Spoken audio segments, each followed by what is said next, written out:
Spiritual Gumbo. Long haul. This recording is going to be a special one, so there'll only be a couple like it.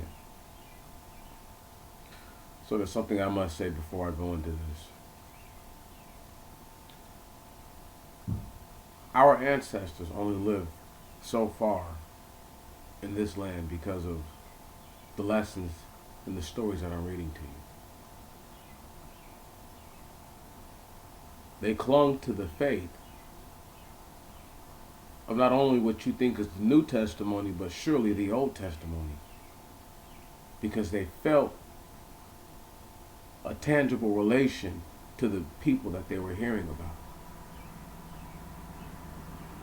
Little did some of them know that they actually had true relation, physical blood relation to the people that they were hearing about. It is not the white man's faith or religion that kept and brought the black man thus far. It is his belief in the Most High God. With the powerful lessons of this scripture,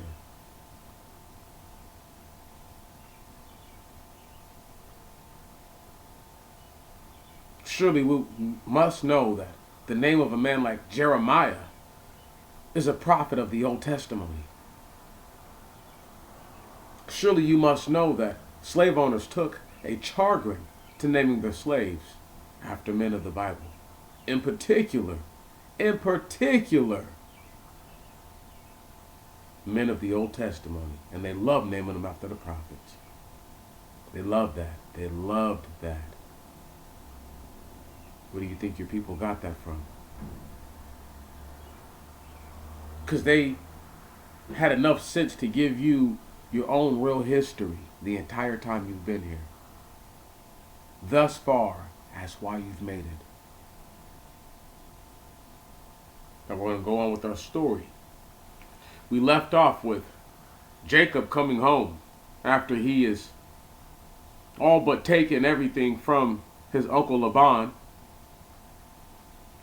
and is now going back into his homeland to complete his part of his mission that he has been given by the God of his fathers. And it's verse 1 of chapter 33. And Jacob lifted up his eyes, and behold, and lo, Esau his brother coming, and 400 men with him. And Jacob divided the children to Leah and to Rachel, and the two handmaidens. And he put the two handmaidens and their children with the first, and Leah and her children behind, and Rachel and Joseph the last. And he advanced himself before them, and did reverence to the ground 7 times, until he drew near to his brother. Stop right there. Did you hear how he did that?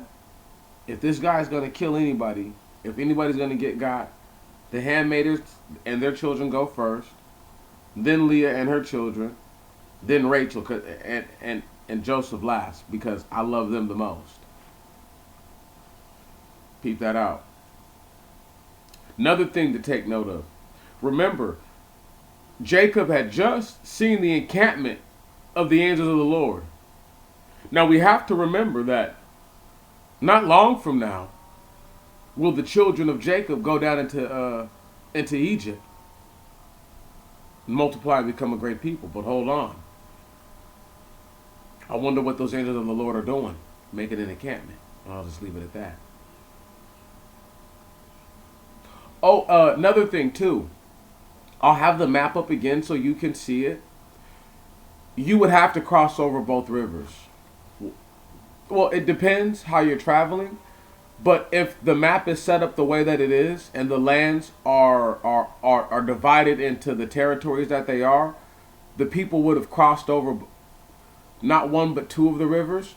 And it had only recently dawned on me that all 4 of the great rivers all come out of the garden of they all intersect into the Garden of Eden, or where the Garden of Eden used to be.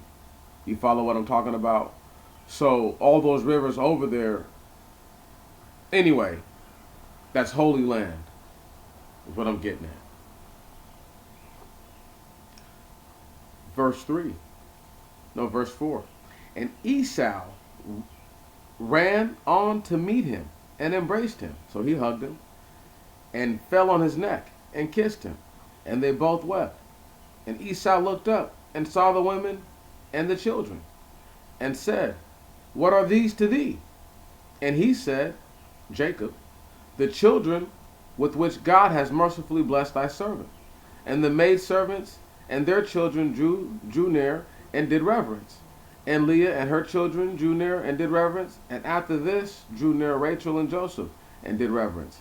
And he said, what are these things to thee, all these companies that I have met?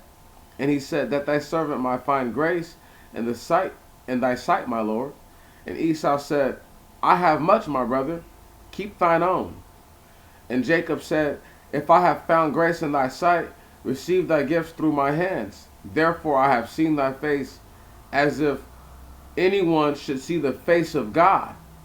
Listen, stop right there. Did you hear what he just did? Did you guys hear what he just did? Did you hear what he just said? I'm going to read that to you again and listen to this, and I'm going to break it down. That's deep. And Jacob said, if I have found grace in thy sight, receive the gifts through my hands. Therefore have I seen thy face, as if anyone should see the face of God, and that shall be well pleased with me. What he was saying is that, this is crazy.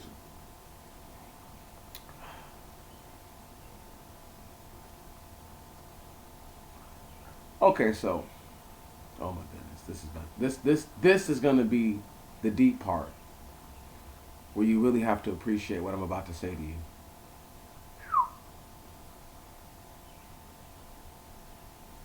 The Messiah's term, his title in the book of Enoch is Son of Man. The same Son of Man is the head angel in charge of all things when life is, he's there before time itself is established. And he's the head one in charge when things are going down. Listen to this. And God said, let us make man in our image. Stop right there. If I just told you that the Son of Man is the Messiah, aka God to Abraham, what does that mean to all the people made in the image of the Son of Man? What do they look like? So he's acknowledging that the face that he saw is likened to seeing pretty much anybody's face. It's not just to say that, oh, like seeing my brother was like seeing the face of God. That's not what he's saying. The man is speaking to the letter and T of something that is established in the beginning of the first people. Right. Not even the people that we know to be Adam man. So let me go ahead and move forward.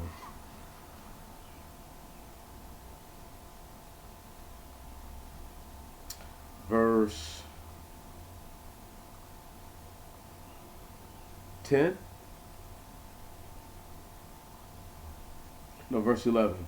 Receive my blessings, which I have brought thee, because God has had mercy on me, and I have all things. And he constrained him, and he took them.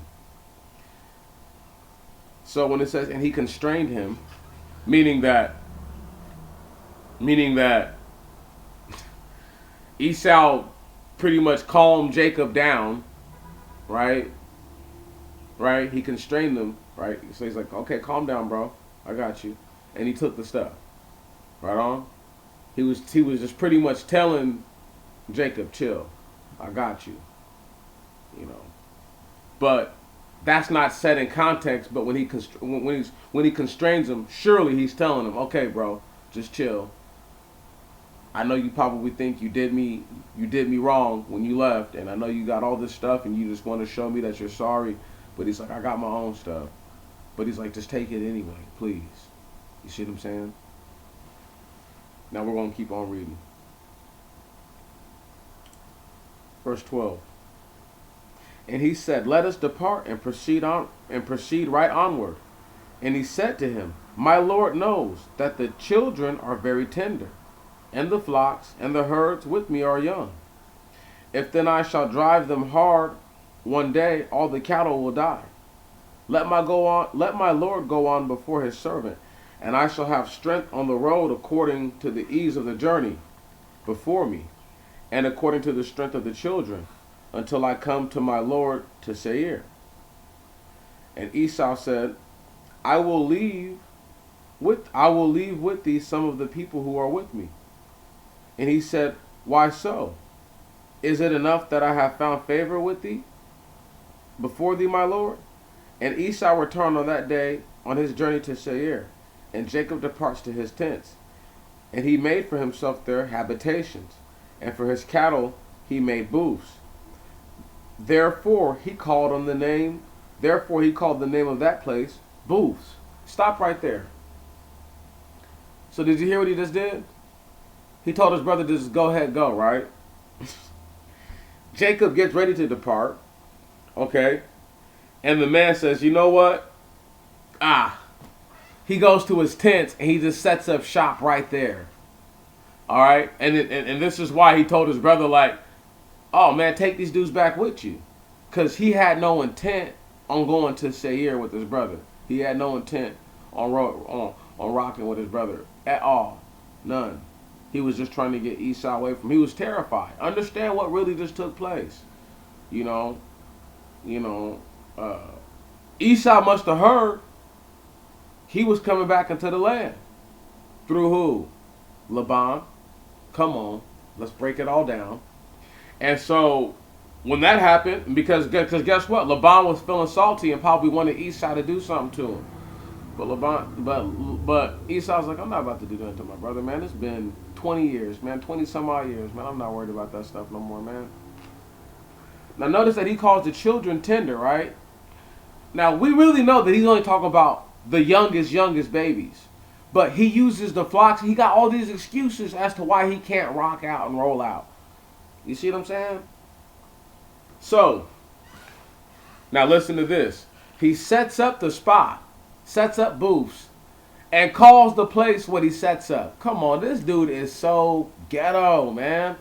Oh my goodness, if this isn't just a straight... This dude is so what you would call hood by all accounts. Oh my goodness, it's crazy. Look, let's just keep reading, because it gets crazier. And Jacob came to Salem, a city of Shechem, which is in the land of Canaan, when he departed out of Mesopotamia of Syria, and took up a position in front of the city. And he bought the portion of the field where he pitched his tent of Emor, the father of Shechem, for 100 lambs. And there he set up an altar and called on the God of Israel. Stop right there. Now, why this is so important is because he's now identifying himself as Israel in this motion and notion, and not calling himself Jacob, because the God, the angel that he saw before him, changed his name, or gave him another name. So pretty much saying that I don't know you as Jacob, I know you as Israel. So when he called on him, he had to call. It's not Jacob's God, it's Israel's God, because it knows him as Israel. So we must keep that in mind. And it's just going to skip forth. Now let's just go ahead and keep reading. Verse 1 of chapter 34. And Dinah, the daughter of Leah, whom she bore to Jacob, went forth to observe the daughters of the inhabitants. And Shechem, the son of Emor, the Evite, or Corian, the ruler of the land, saw her and took her and lay with her and humbled her. And he was attached to the soul of Dinah, the daughter of Jacob. And he loved the damsel, and he spoke kindly to the damsel. Shechem spoke to Hamor his father, saying, Take me for this damsel to wife. And Jacob heard that the son of Hamor had defiled Dinah his daughter. Now his sons were with the cattle in the plain, and Jacob was silent until they came. And Hamor the father of Shechem went forth to Jacob to speak to him. And the sons of Jacob came from the plain. When they heard, the men were deeply pained, and it was grievous to them, because the men wrought folly in Israel, having lain with the daughter of Jacob. And so it must not be, and shall not be. That's just the symbols right there. And Hamor spoke to them, saying, Shechem my son has chosen in his heart your daughter.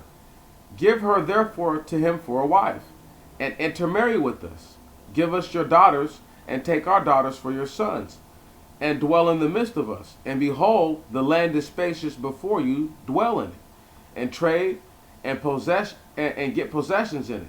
And Shechem said to her father and to her brothers, I would find grace before you.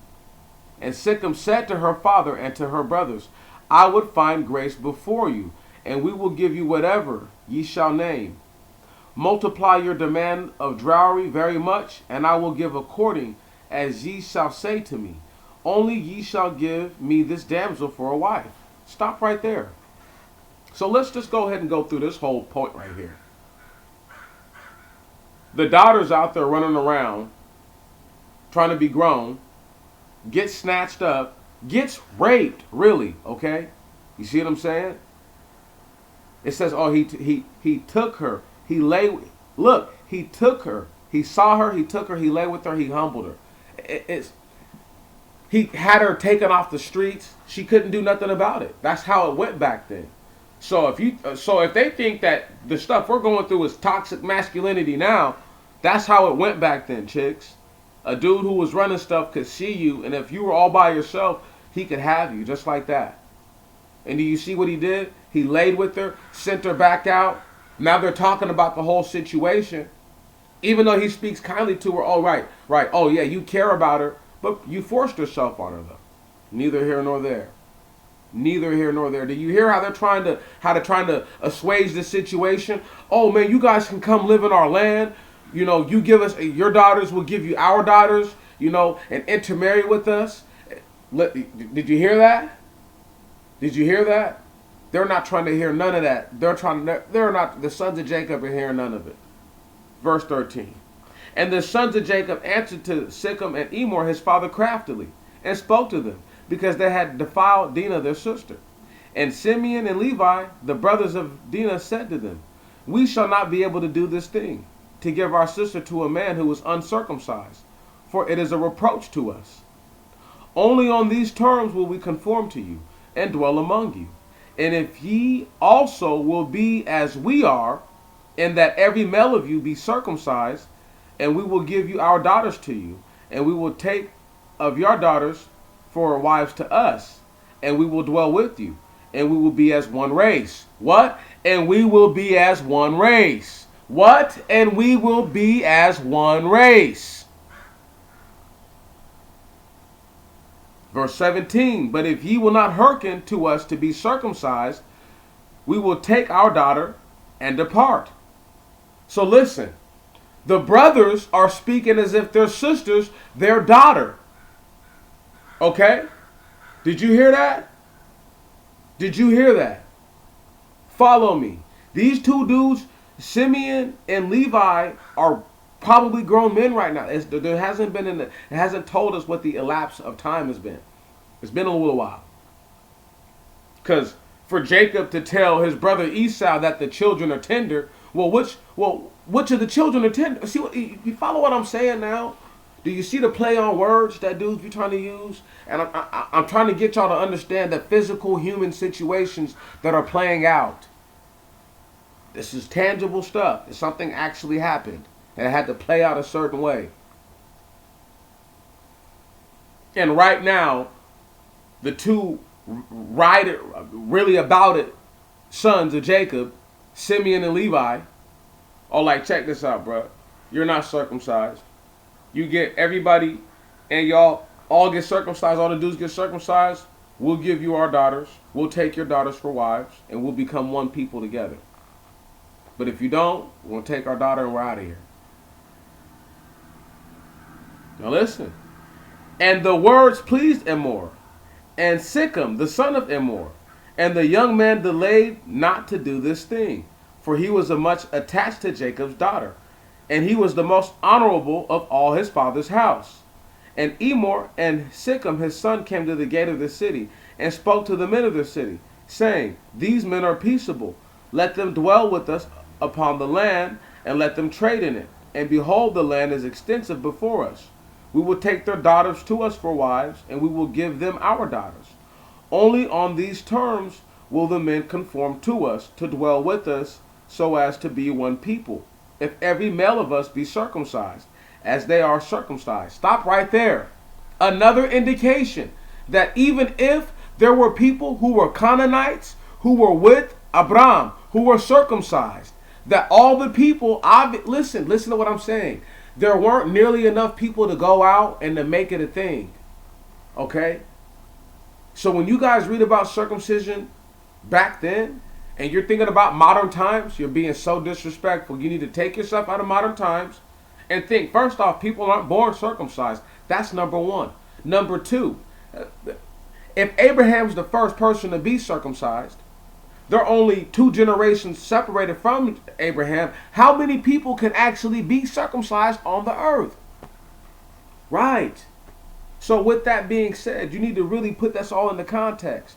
And it says that Sichem was the most honorable of all the sons of Emor, of everybody in this whole house. He was the most honorable. So it's not saying that this is a bad dude, but look at the approach that they took. However, let's keep on reading. Verse 23. And shall not their cattle and their herds and their possessions be ours? Only in this let us conform to them, and they will dwell with us. So stop right there. So you see how they've already thought it all in their minds? We're going to get all the cattle, all the herds, things that they probably don't have. We're going to get all that. Right. Things that even if they do have, they don't have it in the abundance that Jacob has. He's rich off of cattle and herds. He's a rich cattleman, a rich herdsman. He's a king shepherdsman. Going forward. And all that went in at the gate of the city hearkened to Emor and Sichem his son, and they were circumcised in the flesh of their foreskin, every male. And it came to pass on the 3rd day, when they were in pain, the 2 sons of Jacob, Simeon and Levi, Dinah's brethren, took each man his sword, and came upon the city securely, and slew every male. And they slew Emor and Sichem his son with the edge of the sword, and took Dinah out of the house of Sichem, and went forth. But the sons of Jacob came upon the wounded, and ravaged the city wherein they had defiled Dinah their sister. And their sheep, and their oxen, and their asses they took, and all things whatsoever were in the city, and whatsoever were in the plain. And they took captive all the persons of them, and all their store, and their wives, and plundered both whatever things that were in the city, and whatever things that were in the houses. Stop right there. Did y'all hear what just happened? I've been telling y'all these niggas are hostile invaders. Now, I could say this another way. I could say that they sent their sister in there. They let that happen to her, did that on purpose. I could say that, and I wouldn't be foul to say that. Okay? Because Jacob himself, a few chapters from now, is going to curse these men for this very incident. Let's just keep reading. I'm not even going to stress everything that took place, because there's going to be things that happen later that I get to not justify, but I'll rectify and edify and clarify over and over again.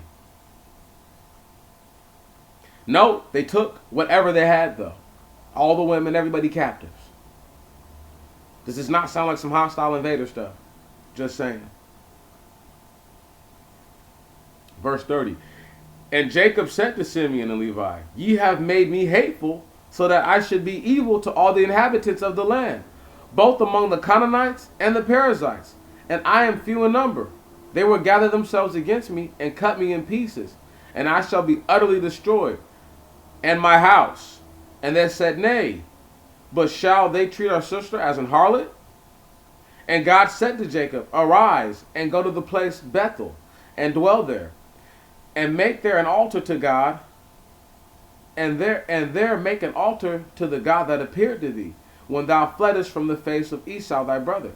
And Jacob said to his house, and to all that were with him, Remove the strange gods that are with you from the midst of you, and purify yourselves, and change your clothes.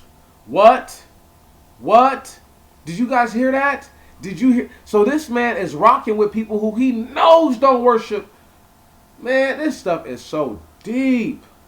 It's so deep, y'all. It's like it would be tantamount to me being me who I am right now, and I believe what I believe. And I got a bunch of Muslims and black Nuwabians and Egyptologists and Hotep and all these other cats rocking with me, right on, and black Aboriginals, right? You feel what I'm saying? I got all these people who worship all these different things and have all these different feelings of deity. And I'm like, yo, get rid of all that, toss all that junk out, take a shower, clean your body, right, and put some clean clothes on.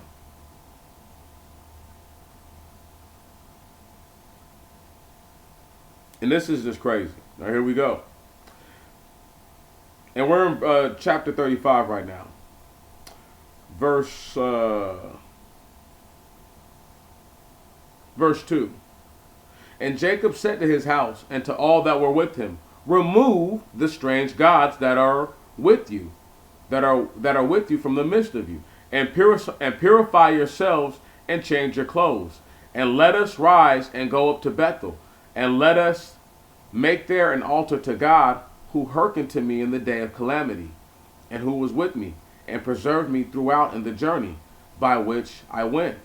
And they gave to Jacob the strange gods which were in their hands, and the earrings which were in their ears. And Jacob hid them under the turpentine tree which is in Sycamore, and destroyed them to this day.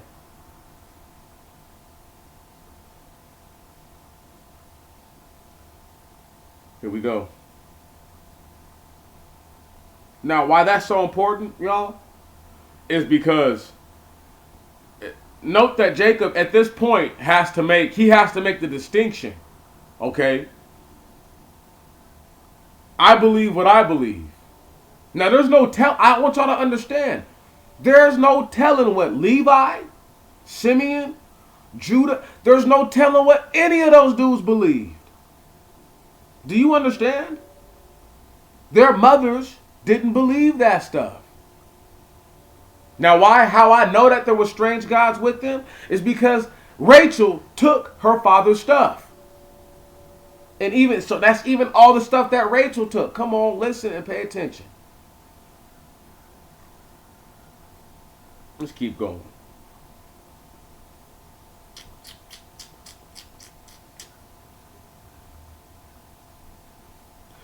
Verse 5. So Israel departed from Sycamore, and the fear of God was upon the cities round about them, and they did not pursue after the children of Israel.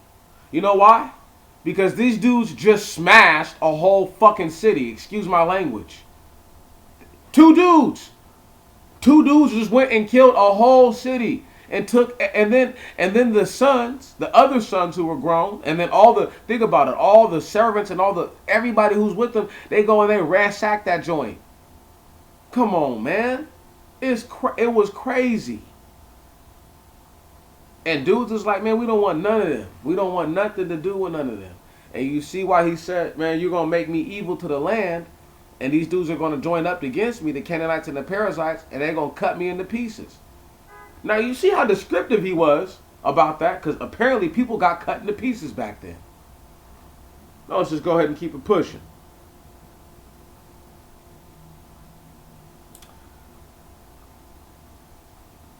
And Jacob came to Luzah, which is in the land of Canaan, which is Bethel. Which is what? Which is Bethel. He and all the people that were there with him. Now this is the same Luzah, okay, that the sons of Joseph will come and later raise the same loser that, if you look it up, is found in Russia now.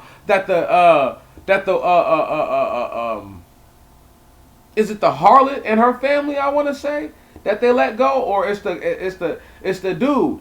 Because there's two different instances. There's the harlot. No, that's Jericho. So I lie. The harlot's Jericho, I want to say, and I want to say it's a fella who lives in Luza who tells them how to get into the city, and they let him live. Neither here nor there. That's just forward thinking, going forward. Verse 7. Nope, excuse me.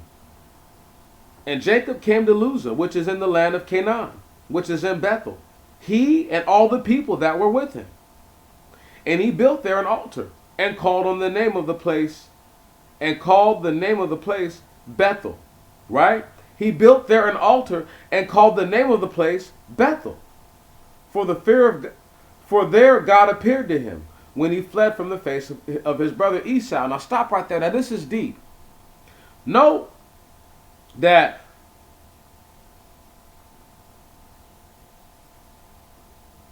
the place that's being called Bethel, I'm not sure if if he didn't name it that on his own, or if this is another spot, because it's weird. Because he's being saying to go up to Bethel, and then it's saying that here, and he called on the he called the name of the place Bethel, so it's like either he went somewhere else in Bethel, and this is my assumption. He's in Bethel, and he goes up and he makes an altar, and then he calls that place Bethel as well, because it doesn't. Anyway, the idea of thought doesn't marry up that he went to a place that wasn't Bethel yet, and then he named it Bethel, if you get what I'm saying. That's what I was trying to say before. He didn't do that. He went to a place in Bethel already, made an altar, and then named the altar Bethel as well, or the place where he did that. I have no idea why he does this. Can't make me tell you why. Just like I don't know why he called the place booths when he set up booths.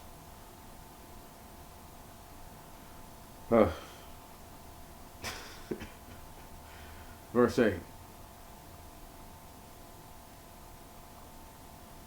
No, verse 7. And he built there an altar and called the name of the place Bethel. For there God appeared to him when he fled from the face of his brother Esau. Verse 8. And Deborah, Rebekah's nurse, died and was buried below Bethel under the oak.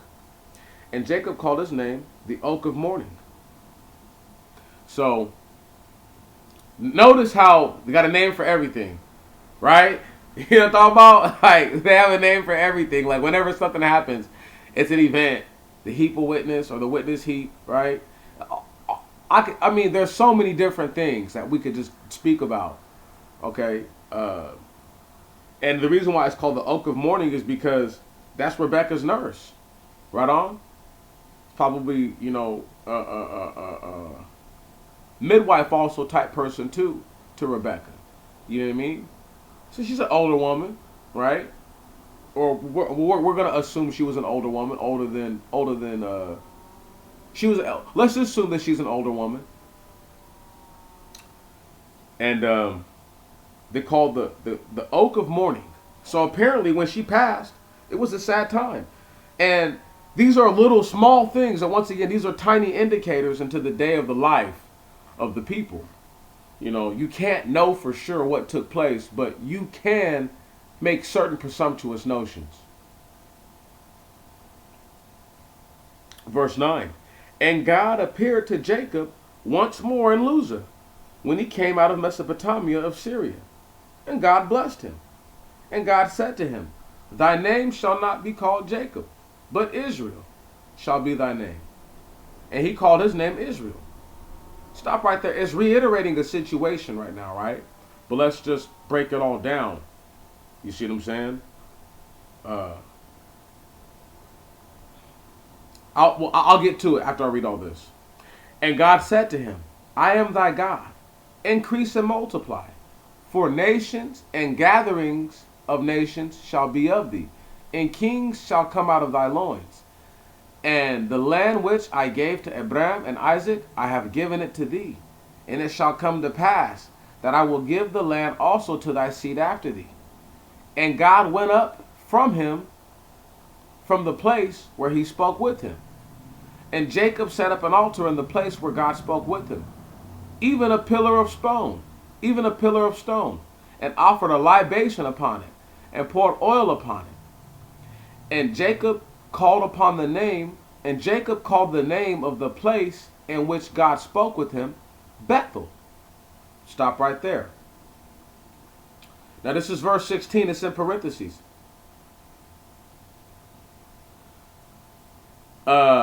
And Jacob removed from Bethel and pitched his tent beyond the tower of Gader. Now stop right there.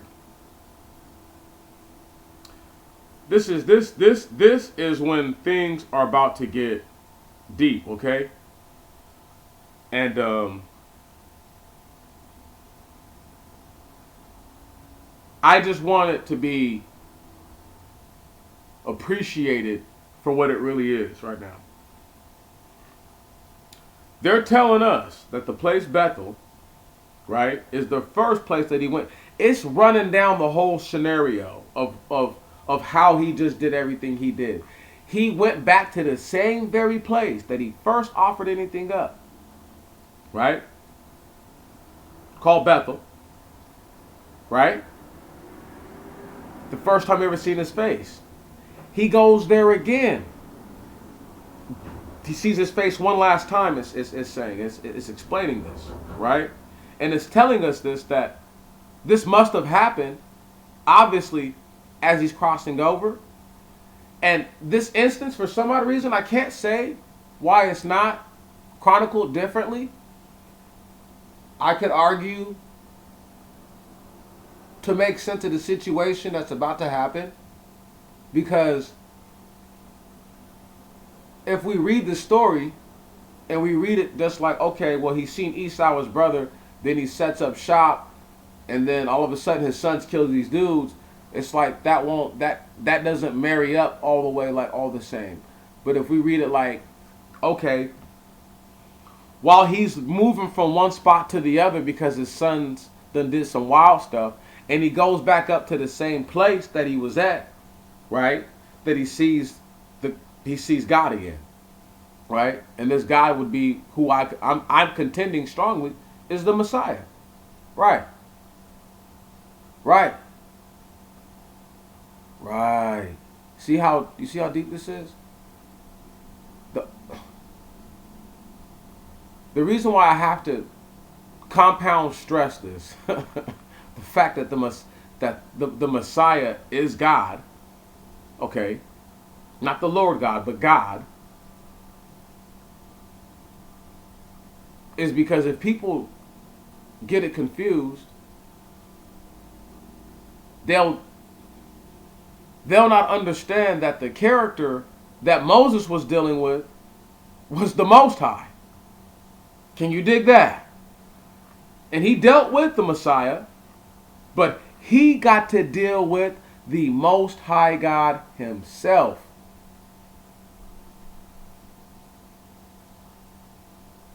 Thank you. Now that's the cold part, huh? Ain't that the cold part? That's cold pimping. That the Most High didn't even make himself known to Abraham like that. Or Isaac. Or Jacob, for that matter. Not even Joseph. He doesn't make himself known until Moses. And you know who reiterates this for us later? Joshua. Well, let's just keep reading.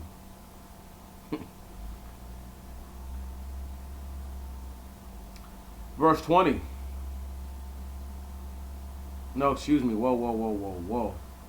Verse 16 in the middle of it. And it came to pass, he drew nigh to Trebratha, to enter into Ephrata. Rachel travailed, and in her travail she was in hard labor. And it came to pass in her hard labor that the midwife said to her, Be of good countenance, for thou also have this son. And it came to pass in her giving up the ghost, for she was dying, that she called his name the son of my pain. His name was Ben-Noni. Okay? You guys understand that? That was his name at first.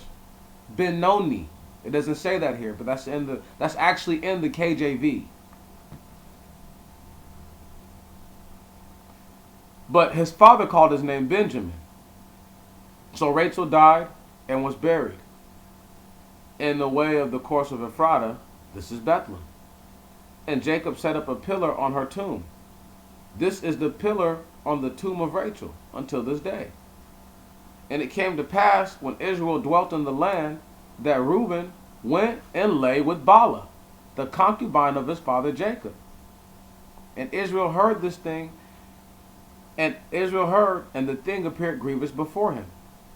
And see, you hearing that? You hearing that nonsense? His firstborn, right? Right? You see what I'm saying? His firstborn son, the one who did some nonsense. What?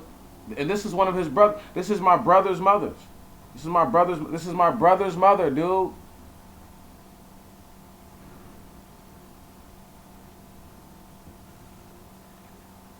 Now, if I'm not mistaken, I think Bala is the handmaid of Rachel. If I'm not mistaken. And I'm going to go back and I'm going to check.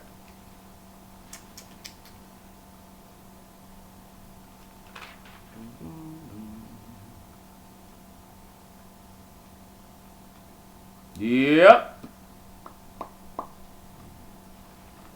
So what are the chances of that? That Rachel dies and then the oldest son of Leah goes and lays down with, you see what I'm saying? It's just wickedness. Wicked on wicked on wicked, man. But the environment that they were in was crazy. This guy's got 4 wives. Everything's all willy-nilly crazy. You know, you got brothers who are running around killing whole villages and stuff like that. Just crazy. So it's hard for me to make it all just one person.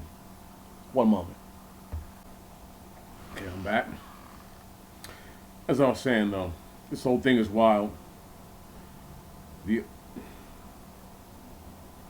The oldest son, and I don't know if he does this on his own cognition or if he does it because Leah always was jealous of Rachel. I don't know. But anyway, this matter takes place. That has crucial consequences for how everything plays out later. Verse 22, and the sons of Jacob were 12. The sons of Leah, the firstborn of Jacob, Reuben, Simeon, Levi, Judas, Issachar, Zabulon. The sons of Rachel, Joseph, and Benjamin. The sons of Bala, handmaid of Rachel, Dan, Naphtali. The sons of Zilpah, the handmaid of Leah, Gad, Asher. These are the sons of Jacob, which were born to him in Mesopotamia of Syria. And Jacob came to Isaac his father, to Mamre, to the city of the plain. This is Chebron, in the land of Canaan, where Abraham and Isaac sojourned. And the days of Isaac which he lived were 180 years. And Isaac gave up the ghost and died. Stop right there. Forgot Isaac lived that long. I thought he lived 142. I don't know why I kept thinking he lived 142 years. Listen, Cuz lives to be 180. He lived 5 more years than his father did. That's how righteous Isaac was. Okay? I need y'all to understand that. And because I do believe, I'm not going to say like the extra 5 years is like an indication of anything genetic, but I do believe because his life wasn't as rough as Abraham's was, he was able to live a little bit longer. That's just my perception. I can't prove that, but Abraham went through the course of having to save his nephew Lot, and um, the whole going to try to get this dude saved from Sodom and Gomorrah. I mean, like, listen. The stuff that Abraham went through, just for Lot alone, could take years off your life. Okay? Not to mention the fact that Abraham was like, we could argue he was a full-time warrior at one point, and that's just not really indicated in the scripture. Anyway, so Isaac is 180. So he has children at 60. So, um, man, they don't live very much. Man, they see. It's weird how no he had children at. That's right, 60. I want to say. So, let me make sure I'm right, y'all. But I'm pretty sure Isaac was 60 when he had children. I'm just gonna run that down real quick.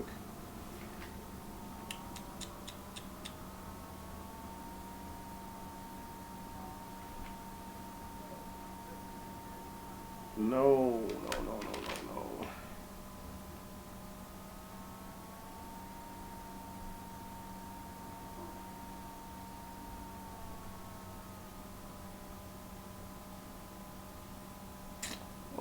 Okay. Isaac was 40 when he gets married. Of course, we know that. And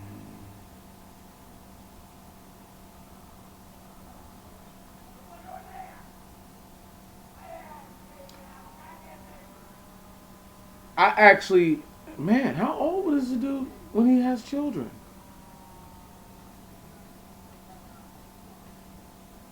This is awkward, y'all. I'm gonna have. That's right. Isaac was 60 years old when Rebecca bore them.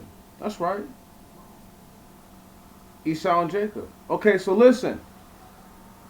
Let me break something down to y'all, man. Um,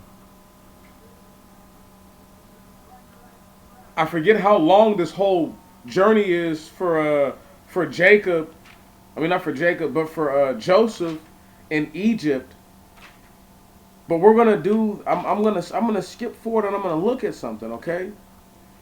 And we're gonna do some math right now, and it all better add up. And you guys will see what I'm talking about here in a moment. It'll all. When I say it'll all make sense, it will all make sense.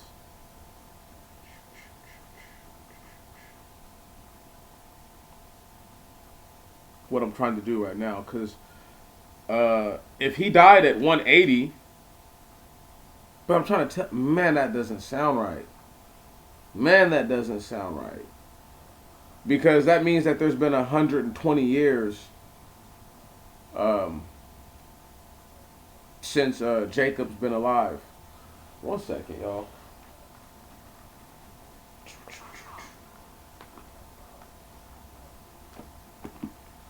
One second. Genesis 35. Had to get out that King James version. You know what I'm saying? No, that's right. 180 right here as well. Because the score is 20. 104 score years. So this makes Jacob at this point 120 years old. If he was 60 when he started having children, that means that his oldest sons are 60 or in their 40s. Do you see them? Do you see why I said what I said about the whole situation with Esau? And do you see why I say about the how much time elapses? Um, and I just had to put that together just to make sure that I wasn't tripping. So right now at this point in his life, Jacob is 120 years old. One moment. And Isaac gave up the ghost and died, and was laid to his family, old and full of days. And Esau and Jacob, his sons, buried him. And these are the generations of Esau. This is Edom. the nickname that Jacob gave him. And Esau took to himself the wives of the daughter of Canaanites, the daughter of Elam, the Kittite, and Olibema, the daughter of Anna, the son of the daughter of Anna, the son of Sebagon, the Evite, and Basemath, daughter of Ishmael, sister of Nabiath. And Ada bore to him Eliphaz, and Basemath bore Raguel, and Olibema bore Jeush, or Juice. That guy's name is funny. And Jeglam, and Korah. And these are the sons of Esau, which were born to him in the land of Canaan. And Esau took his wives, and his sons, and his daughters, and all the persons of his house, and all his possessions, and all his cattle, and all that he had got, and all things whatsoever he had acquired in the land of Canaan. And Esau went forth from the land of Canaan, from the face of his brother Jacob, for their substance was too great for them to dwell together. And the land of their sojourning could not bear them, because of the abundance of their possessions. So they had so much everything that they both needed more space for them both to have to have space to do what you need to do with everything that you have. They both needed all that space. So these guys are pretty much saying like it's not big enough for the both of us. Now it's about to go down in a little bit. I'm going to finish out this chapter, however long it's going to take. I'm in chapter 36 right now. And when I get ready to get to chapter 37, I'm going to take a small hiatus, and then I'm going to come right back to it. I'm going to pause it again. I'm not going to turn it off. Okay, one moment.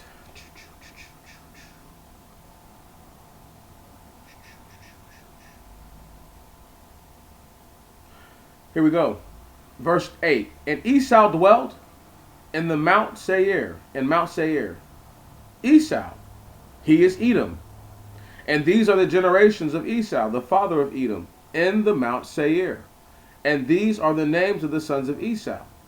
Eliphaz, the son of Ada, the wife of Esau, and Raguel, the son of Basemath, the wife of Esau. And the sons of Eliphaz were Teman, Omar, Sophar, Gotham, and Kenez. So now look, understand right there. These are two different. That's another Teman. Who's the first person you know to be named Teman? The sons of Ishmael.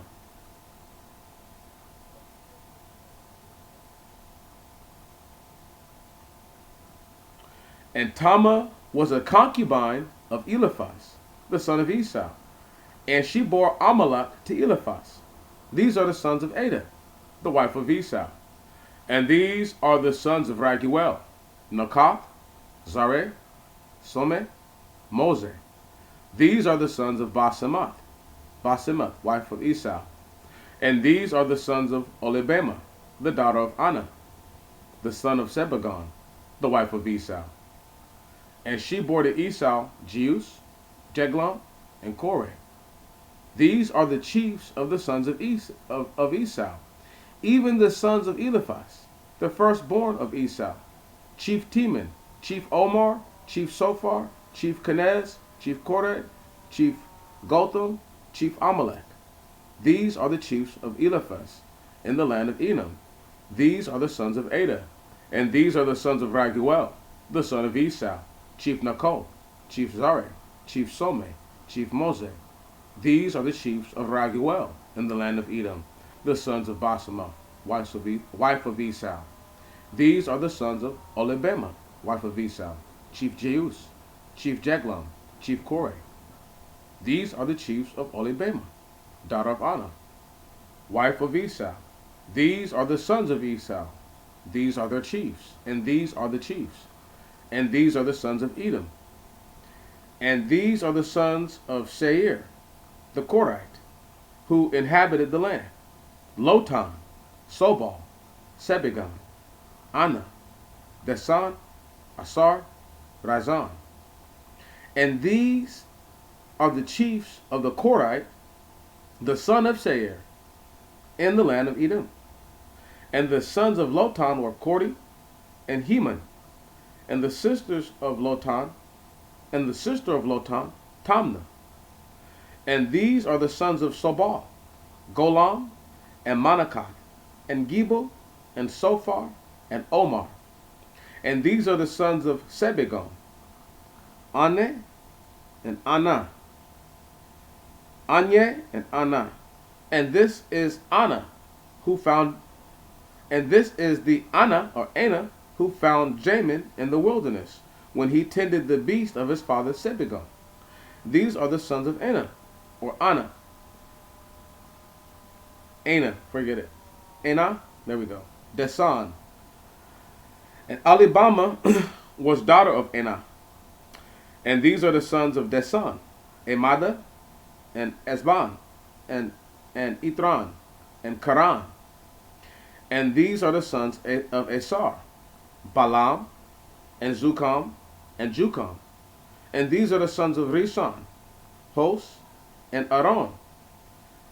And these are the chiefs of Cordi, or the Cordite, Chief Lotan, Chief Sobal, Chief Sebegan, Chief Anna, Chief Desar, Chief Esar, Chief Rison. These are the chiefs of Cordi, in their principalities in the land of Edom. Principalities being how everything goes, right on. Like if these guys were here, certain dudes are already giants there. If you guys can believe that or not, certain of these cats are Middle Earth giants, fresh out the planet. You know what I mean? Fresh from the freaking bowels of the planet, big black giants. I know that's hard to believe, but one day it'll be easy to believe. Verse 31. And these are the kings which reigned in Edom, before a king reigned in Edom, before a king reigned in Israel. And Balak, son of Beor, reigned in Edom. And the name of his city was Dinaba. And Balak died. And Jobab, son of Zerah, from Bashorah, reigned in his stead. And Jobab died. And Assam from the land of the Teemites reigned in his stead. And Assam died. And Adad, son of Barad, who cut off Medium in the plain of Moab, ruled in his stead. And the name of his city was Gethium. And Adad died. And Semada of Mesechah reigned in his stead. And Semada died. And Saul of Rebuth by the river reigned in his stead. And Saul died. And Balanan, the son of Akabor, reigned in his stead. And Balanan, the son of Akabor, died. And Arad, son of Barad, reigned in his stead. And the name of his city was Fogor. And the name of his wife was Metabil, daughter of Matriath, son of Mazub, and their tribes according to their place, in their countries, and in their nations. Chief Tama, Chief Gola, Chief Jeter, Chief Olibama, Chief Helas, Chief Phenon, Chief Kenez, Chief Teman, Chief Mazar, Chief Magdiel, Chief Zaphion. These are the chiefs of Edom in their dwelling places, in the land of their possession. This is Esau, the father of Edom. Stop right there. What it just explained to us was not only Esau's bloodline, okay, it explained the bloodline of the people who already were in Mount Seir, okay, who his people would probably go on to breed with and then intermingle with. But they're all going to be known as Edomites. Thank you very much. So the true father of the people are Esau. And all the other people that you're going to hear about. Right. So we could say that that those Temanites are the true Temanites, but I don't know that because, well, Teman is also a son of Ishmael. And, well, Esau did marry a daughter of Ishmael. I'm just going to throw that out there. So unless it is clear when I get to read the book of Job again, and I have to go back and read it, and I'll have to distinguish, if it distinguishes who their fathers are, I'll have to remember some of these names so I can connect the dots. That's neither here nor there. Verse 44. And Jacob dwelt in the land where his father sojourned, in the land of Canaan. And these are the generations of Jacob. And Joseph was 17 years old, feeding the sheep of his father. Being young, with the sons of Bala, with the sons of Zelpha, the wives of his father. And Joseph brought to Israel his father their evil reproach. And Joseph brought to their father their evil reproach. Did you hear that? And Joseph brought to Israel their father their evil reproach. Do you know what the evil reproach was? Probably towards him. This probably to speaking ill on Jacob for how the situation with Bala played out. And you can say how the fact that Zelpha and Bala probably feel as if, Dan, Aser, Gad, and Nephthalim probably all feel like this is bull. So Joseph takes that back to his dad like, yo, let me go ahead and let him know. And Jacob, or you could say that what's about to happen to Joseph is the reproach. But I would go for the first, not the latter. And Jacob loved Joseph more than all his sons, because he was to him the son of old age. Because he was to him the son of old age. And he made for him a coat of many colors. Do you know what that means? He's a man child. He's the child I had when I was an old man. Right on? Listen, bro was 60 when he started having kids, pretty much. Or almost 60. He was, no, what, is that about right? 54? 54, 55, but he's going on 60. I want to say he was almost 60 when he starts having children. Yo, he doesn't have a child. If he's, listen, I'm a do the math. If I just told y'all cuz is $120, right? Listen, I know this is going to sound crazy. Boy, I know this is going to sound wild. There's a chance he couldn't have had, he might not have had Joseph till he was over 100 years old. Just based on how the numbers are sounding. Right. You guys got to understand. For Simeon and Levi to have been able to take the sort of action that they took against the city of grown men, they would have to have been grown men themselves. You understand what I'm saying? You don't just get to go do that to other grown men without being a grown man. You're not a little boy doing that. Which is why I also spoke on the play of words on how Jacob talks in passing, with his brother. Like, I thought that was really awkward. Maybe I'm the only one. But his sons were all born around the same time, so the fact that he would even use the young children as an excuse is crazy. Right. Mind the fact.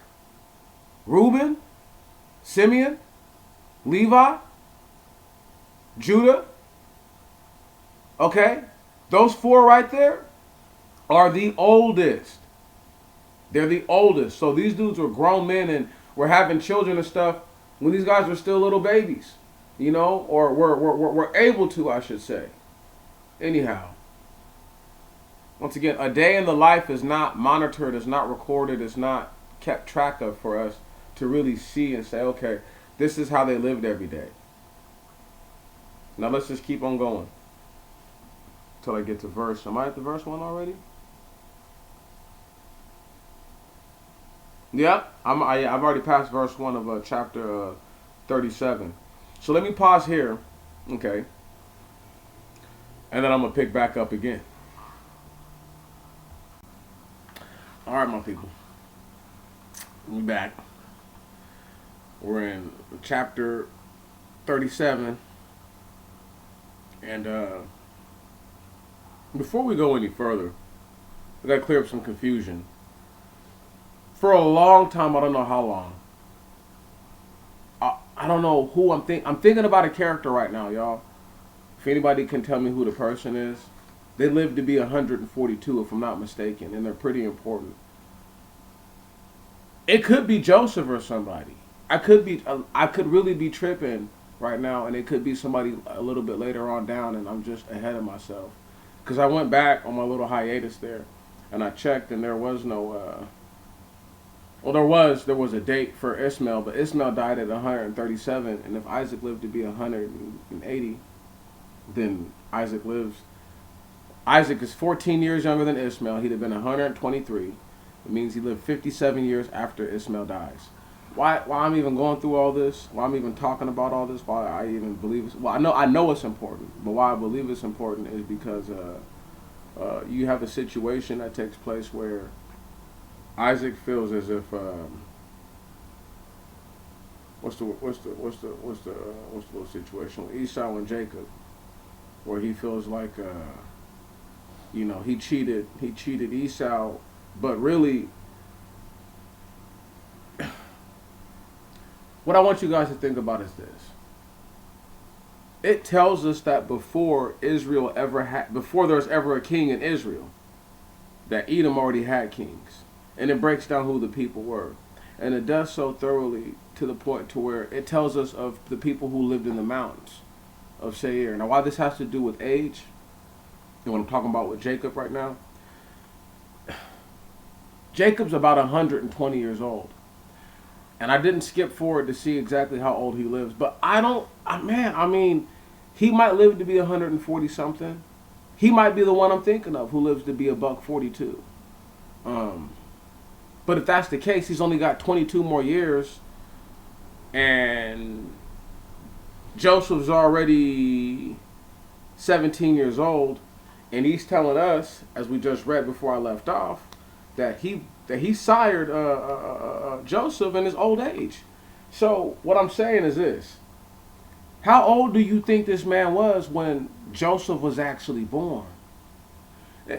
Because the timelines we're given are not complete with understanding. So Jacob didn't just end up 120, y'all. 60 years. Where's the time at? So unless some of these instances are the instance where you're reading about multiple things over and over again, but if it reiterates itself, the scripture makes sure to tell you that it reiterates itself. Like Bethel, for example. What I'm trying to say is this.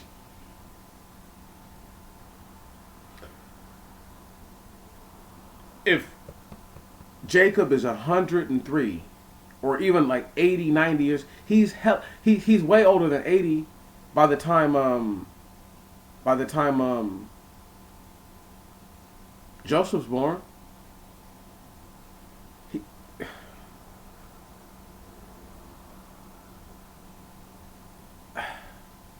Benjamin, let's assume, is his kid brother to Joseph, right? And there's no indication of how old he is. He's a little baby, a little boy, right? So let's say he's 14, 15 years younger than Joseph. So that means that, you know what I mean, that like, you get what I'm saying? Like, he's man. This guy's on his deathbed when he sees his son again, is what I'm trying to paint the picture of. He's already hella old. He's already lived most of his life.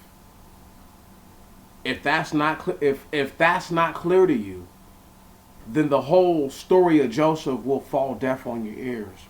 I can't go forward unless I stress that the age matters. The timeline of these things matter. Isaac is dead now. Okay.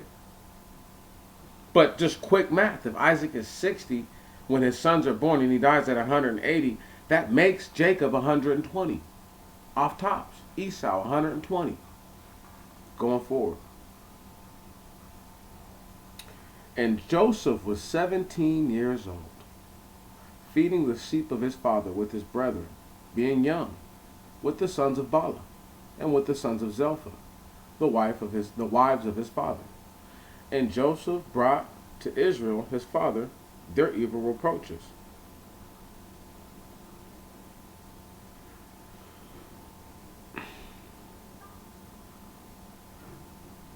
Their evil And Joseph brought to Israel their father their evil reproach.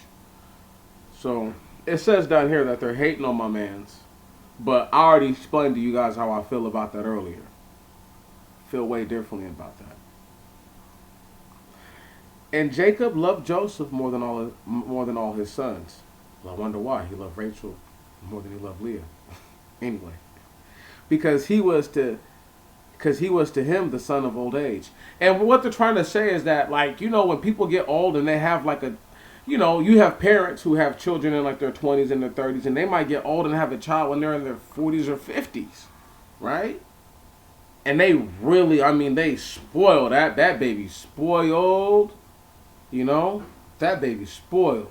And that's what they're trying to say is that, you know, he's not growing up through the struggle. He didn't grow up in the struggle like the older brothers did. You see what I'm saying? You know, like, he doesn't really even understand what happened to the sister. Whole bunch of stuff. Like, there's just things he just doesn't get.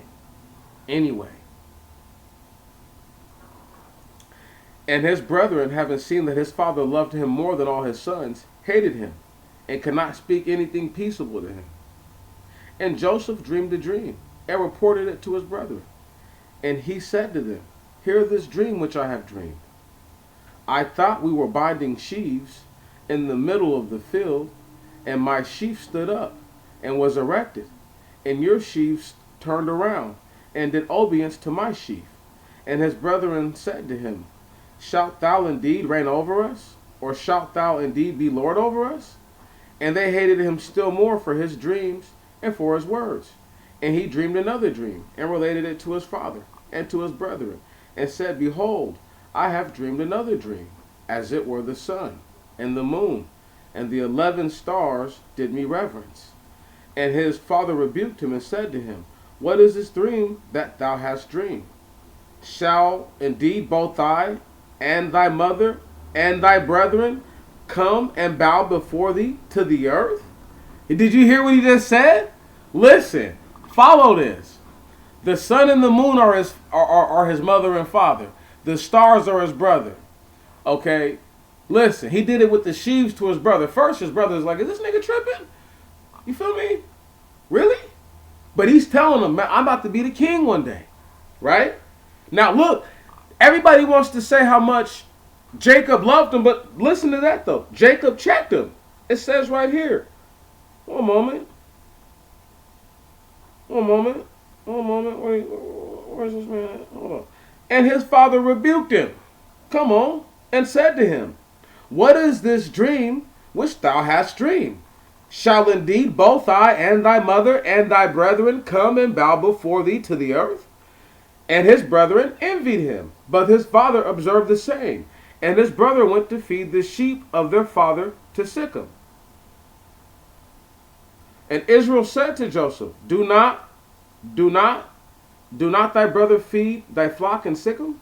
Come, I will send thee to them. And he said, behold, I am here. And Israel said to him, go and see if thy brethren and the sheep are well, and bring me word. And he sent him out of the valley of Shebron, and he came to Shechem. And a man found him wandering in the field. And the man asked him, saying, what seekest thou? And he said, I am seeking my brethren. Tell me where they feed their flocks. One moment. I have to go get my backpack real quick because I have to get the book of Enoch.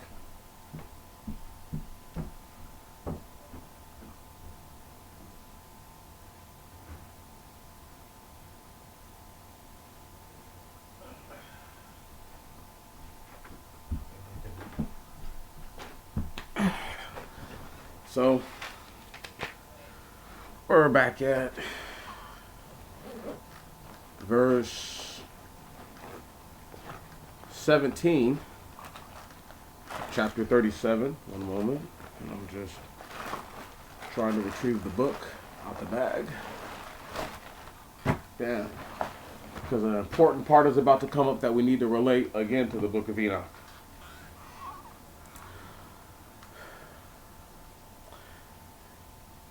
And the man found him wandering in the field, and asked him, saying, that's verse 15, What seekest thou? Verse 16, and he said, I am seeking my brethren. Tell me where they feed their flocks. And the man said to him, They have departed hence, for I heard them saying, Let us go to Dothaim, or Dothaim. And Joseph went after his brethren, and found them in Dothaim. And they spied him from a distance before he drew nigh to them. And they wickedly took counsel to slay him.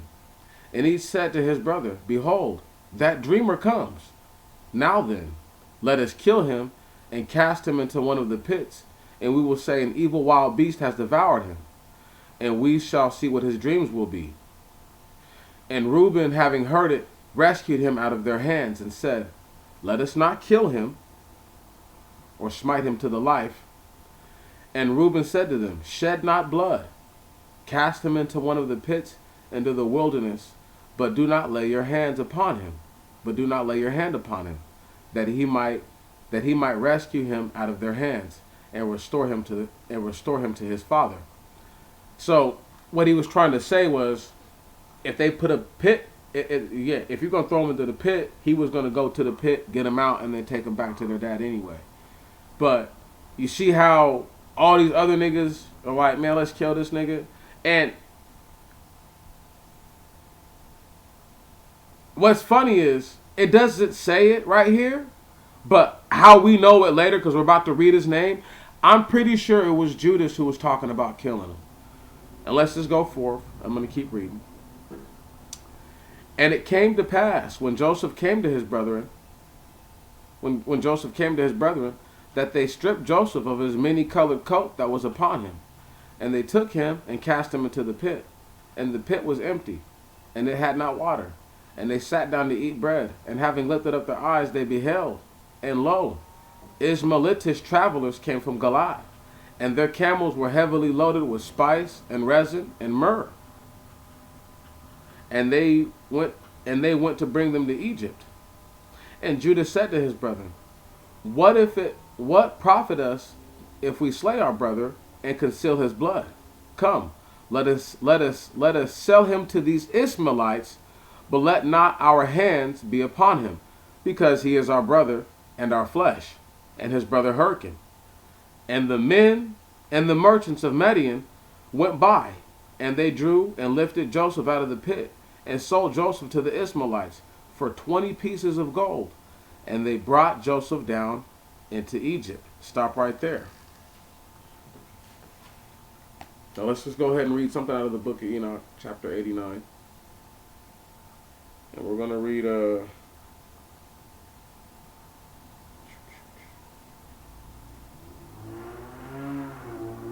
one moment.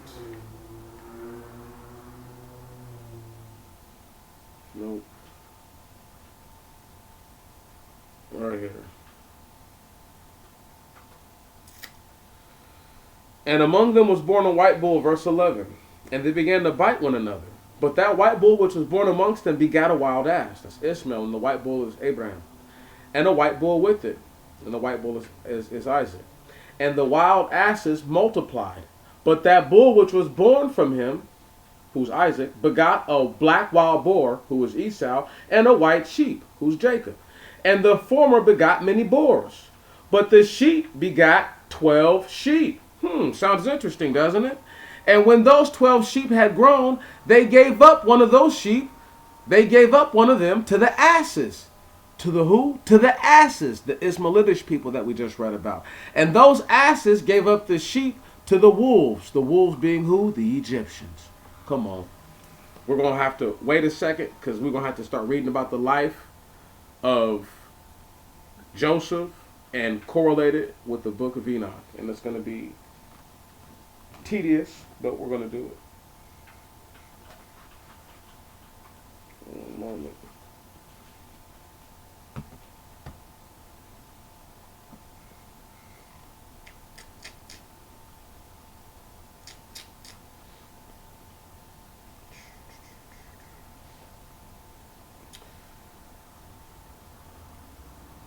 Verse 29, and Reuben returned to the pit, and sees not Joseph in the pit, and rent his garments, and returned to his brother, and said, The boy is not. And I ran, and whither am I yet to go? And having taken the coat of Joseph, they slew a kid of the goats, and stained the coat with blood, And they sent the coat of many colors.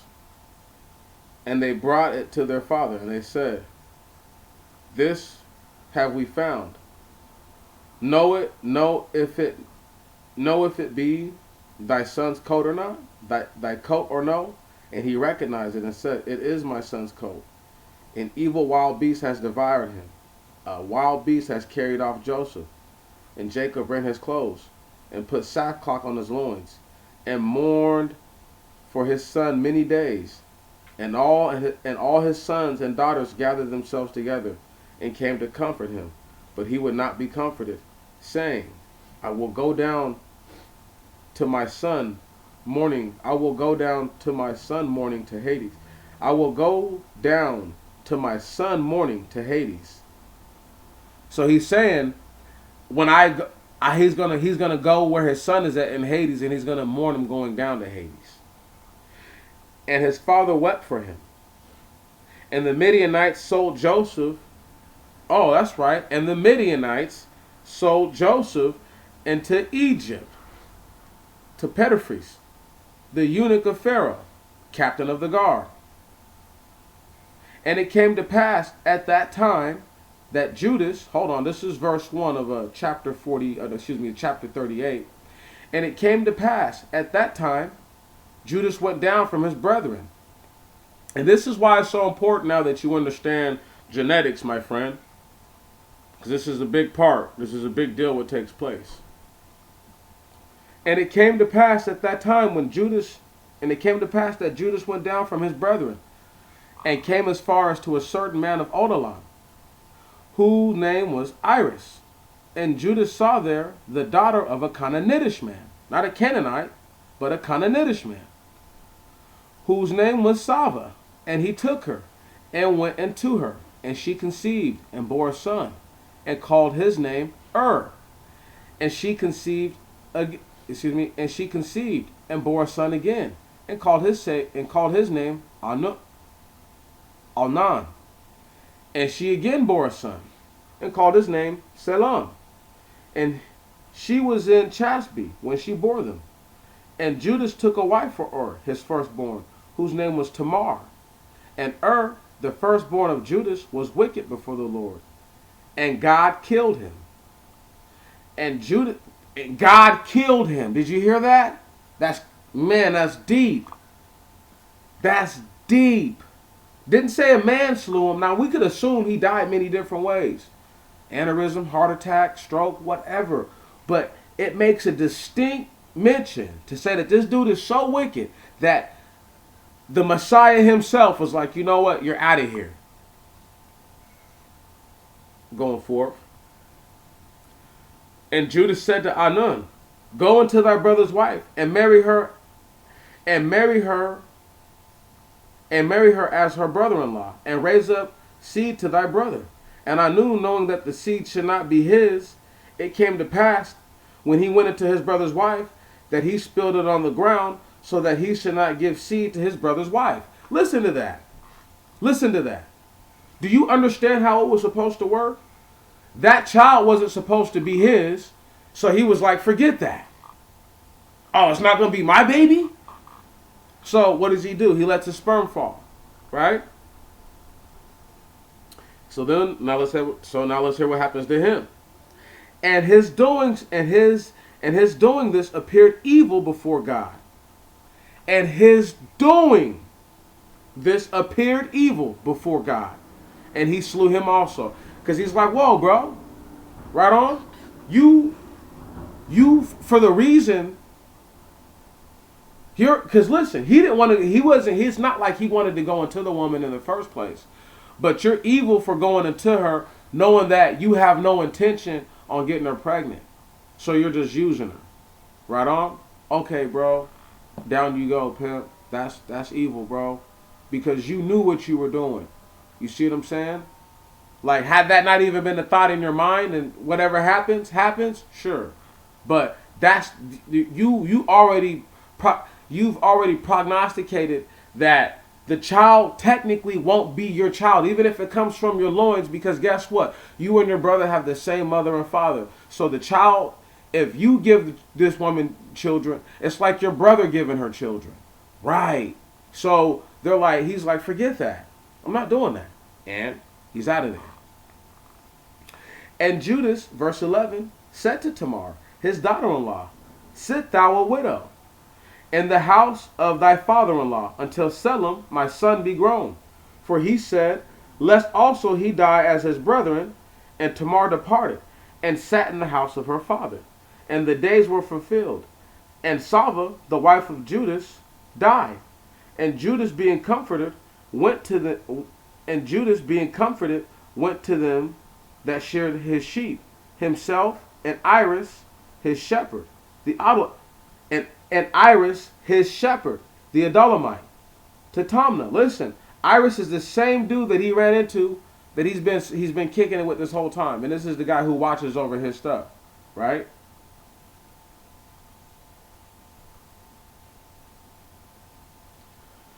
And it was told Tamar his daughter-in-law, saying, behold, thy father-in-law goeth up to Tamna to shear his sheep.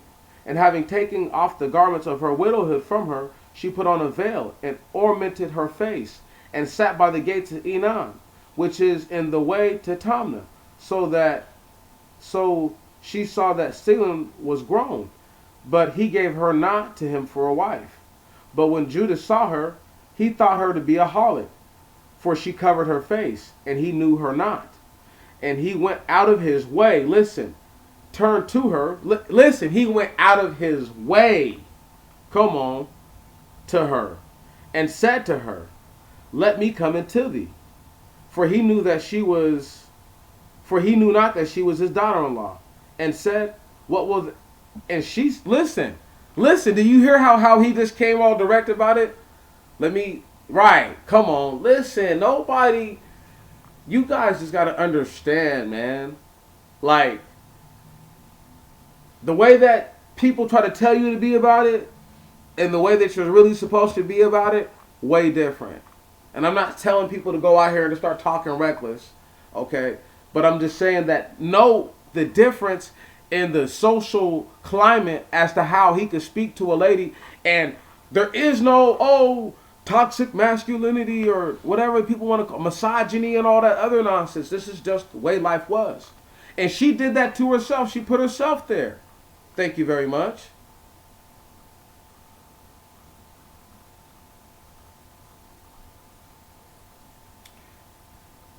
And it says here, and he went out of his way to her and said to her, let me come into thee.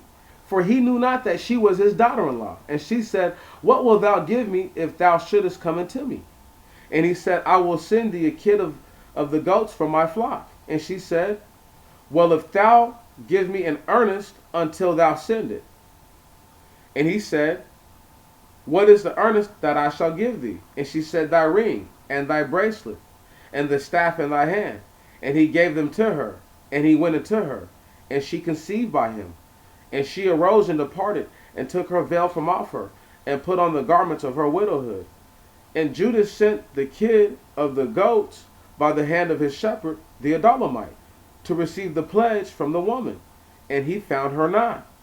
And he asked the men of the place, where is the harlot who was in Enon, by the wayside? And they said, there was no harlot here. And he returned to Judas and said, I have not found her. And the men of the place said, there is no harlot here. And Judas said, let her have them, but let us not be ridiculed. I sent this kid, but thou hast not found her. And it came to pass after 3 months that it was told Judas, saying, Tamar, thy daughter-in-law has grievously played the harlot, and behold, is with child by whoredom. Listen. So, you guys need to understand how the whole mentality works of these people, okay? They thought she was a harlot, just some, like, whatever chick, like, somebody would know who she was, because everybody knows who the harlots are, right? And they're like, there are none around here. And so, boom. So, Judas goes out of his way to get at her, gets her pregnant. Well, she conceives. It says that in the moment she conceives. So, apparently she's pregnant right there, and that's how life is denoted, conception. However, what's even crazier is that She keeps the stuff, but he's like, okay, don't even make a big deal out of it. We're not even going to act embarrassed. We're over it, right? Boom. Now his right hand man comes back to him, tells him whatever. They go through the missions. 3 months go by. He hears Tamar's pregnant, right? Uh-oh. And Judas says, bring her out and let her be burnt. Come on, this is how they was doing chicks back then. Burning their asses up when they got pregnant out of nowhere. Woo! Verse 25. As they were bringing her, she sent to her father-in-law, saying, I am with child by the man whose things they are. And she said, see whose is this ring and bracelet and staff. And Judas knew them and said, Tamar is cleared rather than I. For as much as I gave her not to sell him my son, and he knew her not again. So listen, he pretty much told everybody, that's on me because I slept with her. He kept it 1,000, right on. But he's saying, this only happened because I didn't do what I was supposed to do. He never laid with her again, right? Okay, boom. Now here we go. And it came to pass, while she was in labor, that she also had twins in her womb. And it came to pass, as she was bringing forth, one thrust forth in his hand. And the midwife, having taken hold of it, bound open his hand a scarlet thread, saying, this one shall come out first. And when he drew back his hand, then immediately came forth his brother. And she said, why has the barrier been cut through because of thee? And she called his name Phares. And after this came forth his brother, on whose hand was the scarlet thread. And she called his name Zara. Understand that those two right there are named because of how they were born. Once again. And the midwife named them. Back to Joseph. And Joseph was brought down to Egypt. And Potiphar, the eunuch of Pharaoh, the captain of the guard, an Egyptian, bought him out of the hands of the Ishmaelites, who brought him down thither. So the Ishmaelites, being the Midianites, being the same Ismailitish people. See, you see how the play on words is so cold? So cold, ain't it? But we're just going to keep it pushing. And now he's in the hands of the wolves. So the asses done sold him, and now he's in the hands of the wolves, right? Boom. And we're in, this is verse 2 of chapter 39. And the Lord was with Joseph, and he was a prosperous man. And he was in the house with his Lord, the Egyptian. And his master knew that the Lord was with him. And the Lord prospers, and the Lord prospers in his hands whatsoever he happens to do. Stop right there. So his master realized that this dude is blessed, right? He's like, damn, man, everything this guy does, everything goes right. This dude is blessed, man. There's no way he's not blessed. Boom. He just perceives that. And he's calling it the Lord, and we'll assume that listen, you have to be kind to the concept that the Messiah, when Jesus guy said that I've been here the whole time, if he is not lying and he's really the dude that I think he is right now, then he's that guy, the Lord. And I'm not trying to diminish him by calling him that guy, but you got to really understand, by telling Moses the story in third person, he diminished himself in a sense to tell the story the way that it had to be told. But we're not going to go into that. Anyway.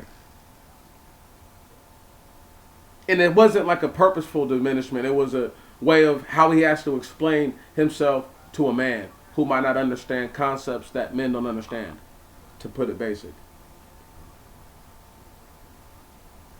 And the Lord was with Joseph, and he was prosperous, and he was a prosperous man. And he was in the house with his Lord, the Egyptian. And his master knew that the Lord was with him. And the Lord prospers in his hands whatsoever he happens to do. And Joseph found grace in the presence of his Lord, the lowercase L, the Egyptian guy, and was well pleasing to him. And he set him over his house, and all that he gave And all that he had he gave into the hand of Joseph. And it came to pass that after he was set over his house, and over all that he had, that the Lord blessed the house of the Egyptian for Joseph's sake. And the blessing of the Lord was on all his possessions in the house and in his field. And he committed all that he had into the hands of Joseph. And he knew not of anything that belonged to him, save for the bread. And he knew not of anything that belonged to him, save the bread which he ate himself. Stop right there. Stop right there. Listen, Joseph is so on. Dude is like, bro, you could look, man, just look. You're in charge of everything, right? He knows it's his, but he doesn't really know what he owns because he just keeps getting richer and richer and richer. He's like, it's crazy. Man, bro, you're in charge of all this, bro. It wasn't like this before you got here, man. Just take the reins, bro. You know what I'm saying? He just put him in the front seat. Now here we go. And Joseph was handsome in form and exceedingly beautiful in countenance. So what it's saying is that he's in shape and that he's good looking. And it came to pass after these things that his master's wife cast eyes upon Joseph and said, lie with me. But he would not. If because of me my master knows nothing in his house, and has given into my hand all things that belong to him, and in this house there is nothing above me, nor has anything been kept from me, but thou, because thou art his wife. How then shall I do this wicked thing and sin against God? And when she talked with Joseph, day by day, and he hearkened not to her to sleep with her, so as to be with her. So listen, it wasn't like she tried this one time. She kept trying, and she eventually realizes it ain't gonna happen, right? And it came to pass on a certain day that Joseph went into the house to do his business, and there was none of no one of the household within. And she caught hold of him by his clothes and said, lie with me. And having left his clothes in her hands, he fled and went forth. And it came to pass, when she saw that he had left his clothes in her hands and fled and gone forth, that she called those that were in the house and spoke to them, saying, see, he has brought into us a Hebrew servant to mock us. He came into me, saying, lie with me. And I cried with a loud voice. And when he heard that I lifted up my voice and cried, having left his clothes with me, he fled and went forth. So she leaves the clothes by her until the master comes to his house. Stop right there. You hear this? She tried to rape this dude. Dude is just trying to get away from her. She rips this dude's robe off. He probably run away booty naked or running away with his tunic on, looking crazy. Like, I gotta get up out of here. And now she's talking about bro done tried to rape her. Come on, man. And if I hadn't cried out, y'all wouldn't have heard me. You know? Oh, no. She went out of her way to diss him and call him a Hebrew. Note that fact. Note the fact that there isn't a race of Hebrew people that are respected. They're all called Hebrews. They're very seldom are they meant. The only time they're mentioned is in passing by the people who are supposed to be the people, the Israelites. Not once. Anyway, forget it. It doesn't even matter. Doesn't even matter. Doesn't even matter. I'm telling you, that term Hebrew is something derogative.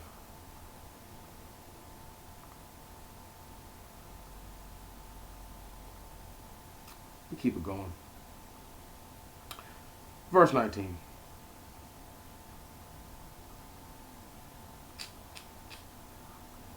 No. Verse 17. And she's...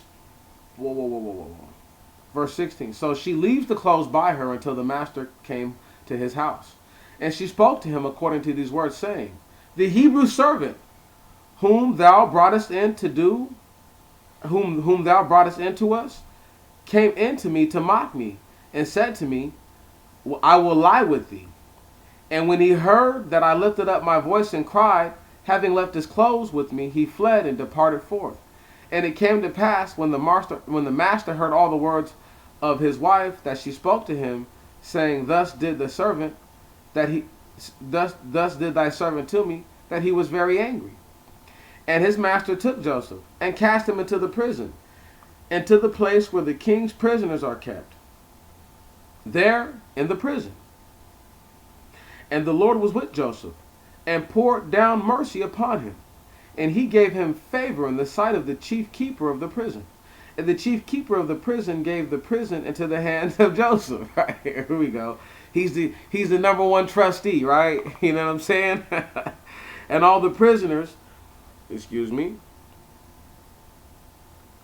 and all the prisoners, as many as were in the prison, and all things whatsoever they do there, he did them. Because of him, the chief keeper of the prison knew nothing, for all things were in the hand of Joseph, because the Lord was with him. And whatever things he did, the Lord made them prosper in his hands. Chapter 40, verse 1. And it came to pass after these things, that the chief cupbearer of the king of Egypt and the chief baker trespassed against the Lord of the king of Egypt. And Pharaoh was wroth with his two eunuchs, with his chief cupbearer and his chief baker, and he put them in the ward into the prison, and into the place whereunto Joseph had been led. And the chief keeper of the prison committed them to Joseph, and he stood by them. And they were some days in prison. And they both had a dream in one night. And the vision of the dream of the chief cupbearer and the chief baker, who belonged to the king of Egypt, who were in the prison, was this. Verse 6. Joseph went into them in the morning, and saw them, and they had been troubled. And he asked the eunuchs of Pharaoh, who were with him in the prison with his master, saying, Why is it that your countenance are sad today? And they said to him, We have seen a dream, and there is no interpreter of it. Stop right there, y'all. So, now we're about to get back to the basis of why Joseph actually is here in the first place. Because of dreams. Right on? Because he was a dreamer. Right? And I know a little something about having dreams myself. I won't get carried away with none of that. However, though, one of the keenest things that you must pay attention to is the mannerisms of one Joseph. Number one is that he's able, because he's a good-looking guy or whatever, right? He's in shape. He looks capable, right? And he's favorable in that manner, that they allow him to take over and become the guy. Right on? He becomes the dude. You see what I'm saying? And it's just funny that he's not what's the word I'm looking for? He's not your conventional leader, right? Because most people aren't just given no oversight, but he has no oversight. You see what I'm saying? So much so to where the people who are supposed to be in charge don't know what's going on. If dude was watching Joseph, he would have seen that his wife was at Joseph. But because he wasn't watching him, he never knew. You see what I'm saying? And so that's one of those things where his wife had time to get at Joseph because he was never being supervised by dude. So because you're not watching him, by virtue, you're not watching me. And so in turn, now we have the same thing happening where Joseph is going to sow the seed that has been sown already, which is his ability, what he says in his dreams. Right on? And he said what he knew what his dreams meant. That's why he told him, and he had to just say it. Now here we go. And he said, verse 8. And they said to him, We have seen a dream, and there is no interpreter of it. And Joseph said to them, Is it not the interpretation of them through God? Is not the interpretation of them through God? Tell them then to me. So he's saying, like, does God not is God not the interpreter of all that stuff? He's like, so tell me what it is, pretty much, right? And the chief cupbearer related his dream to Joseph and said, In my dream, A vine was before me, and there were 3 stems, and it was a budding shot forth blossoms, and the cluster of grapes were ripe, and the cup of Pharaoh was in my hand. And I took a bunch of grapes and squeezed it into the cup, and gave the cup into Pharaoh's hand. And Joseph said to him, this is the interpretation of it. The 3 stems are 3 days. Yet 3 days Pharaoh shall remember thy office, and he shall restore thee to thy place of chief cupbearer. And thou shalt give the cup of Pharaoh into his hand, according to thy former place, as thou wast wont to be cupbearer.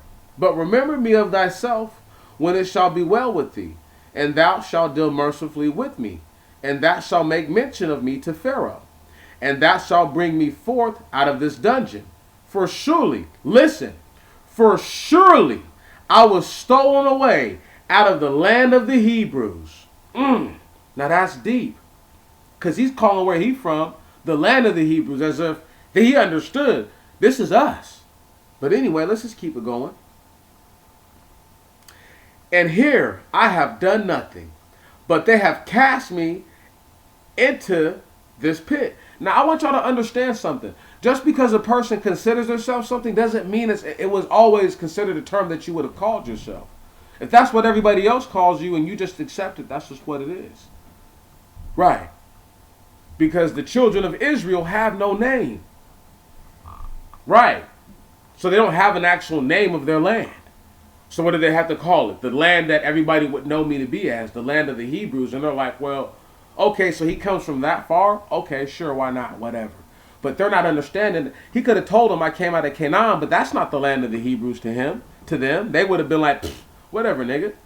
But anyway, see, that's neither here nor there. That's the play on words is so cold. But we're going to keep it pushing. Verse 15. For surely I was stolen away out of the land of the Hebrews, and here I have done nothing, but they have cast me into this pit. And the chief baker saw that he interpreted aright.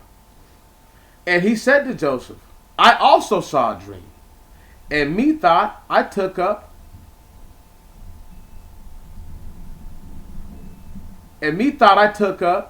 on my head 3 baskets of mealy food. And in the upper basket there was a work of a baker of every kind which Pharaoh eats. And the fowls of the air ate them out of the basket which was on my head. And Joseph answered and said to him, this is the interpretation of it. The 3 baskets are 3 days. Yet 3 days Pharaoh shall take away thy head off of thee, and shall hang thee on a tree, and the birds shall eat the flesh from off thee. Whew. And it came to pass on the 3rd day that it was Pharaoh's birthday, and he made a banquet for all his servants, and he remembered the office of the cupbearer and the office of the baker in the midst of his servants, and he restored the chief cupbearer to his office, and he gave the cup into Pharaoh's hand, and he hanged the chief baker, as Joseph interpreted to them. Yet did not the chief cupbearer remember Joseph, but forgot him. Chapter 41. And it came to pass after 2 full years that Pharaoh had a dream. He thought he stood upon the bank of the river, and lo, there came up as it were out of the river 7 cows, fair in appearance, and choice of flesh, and they fed on the sedge.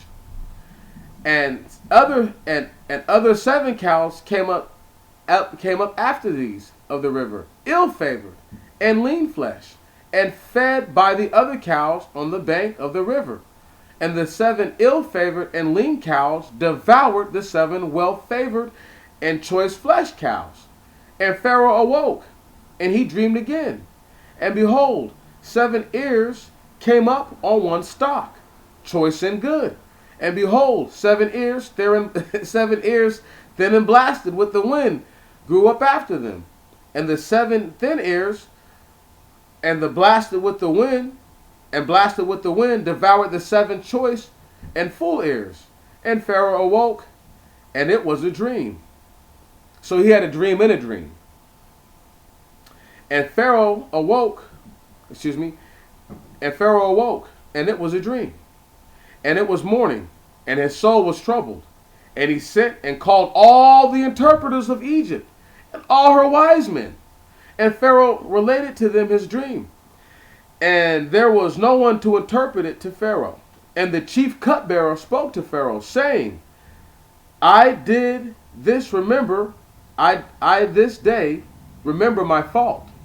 And Pharaoh was angry with his servants, and put us in the prison, and put us in prison in the house of the captain of the guard, both me and the chief baker. And we had a dream, and we had a dream both in one night, I and he, and we saw each according to his dream. And there was with us a young man, a Hebrew servant of the captain of the guard, and we related to him our dreams, and he interpreted them to us. And it came to pass, as he interpreted them to us, so also it happened, both that I was restored to my office, and that he was hanged. And that he was hanged. And Pharaoh, having sent, called Joseph, and they brought him forth from the prison, and shaved him, and changed his dress. And he came to Pharaoh.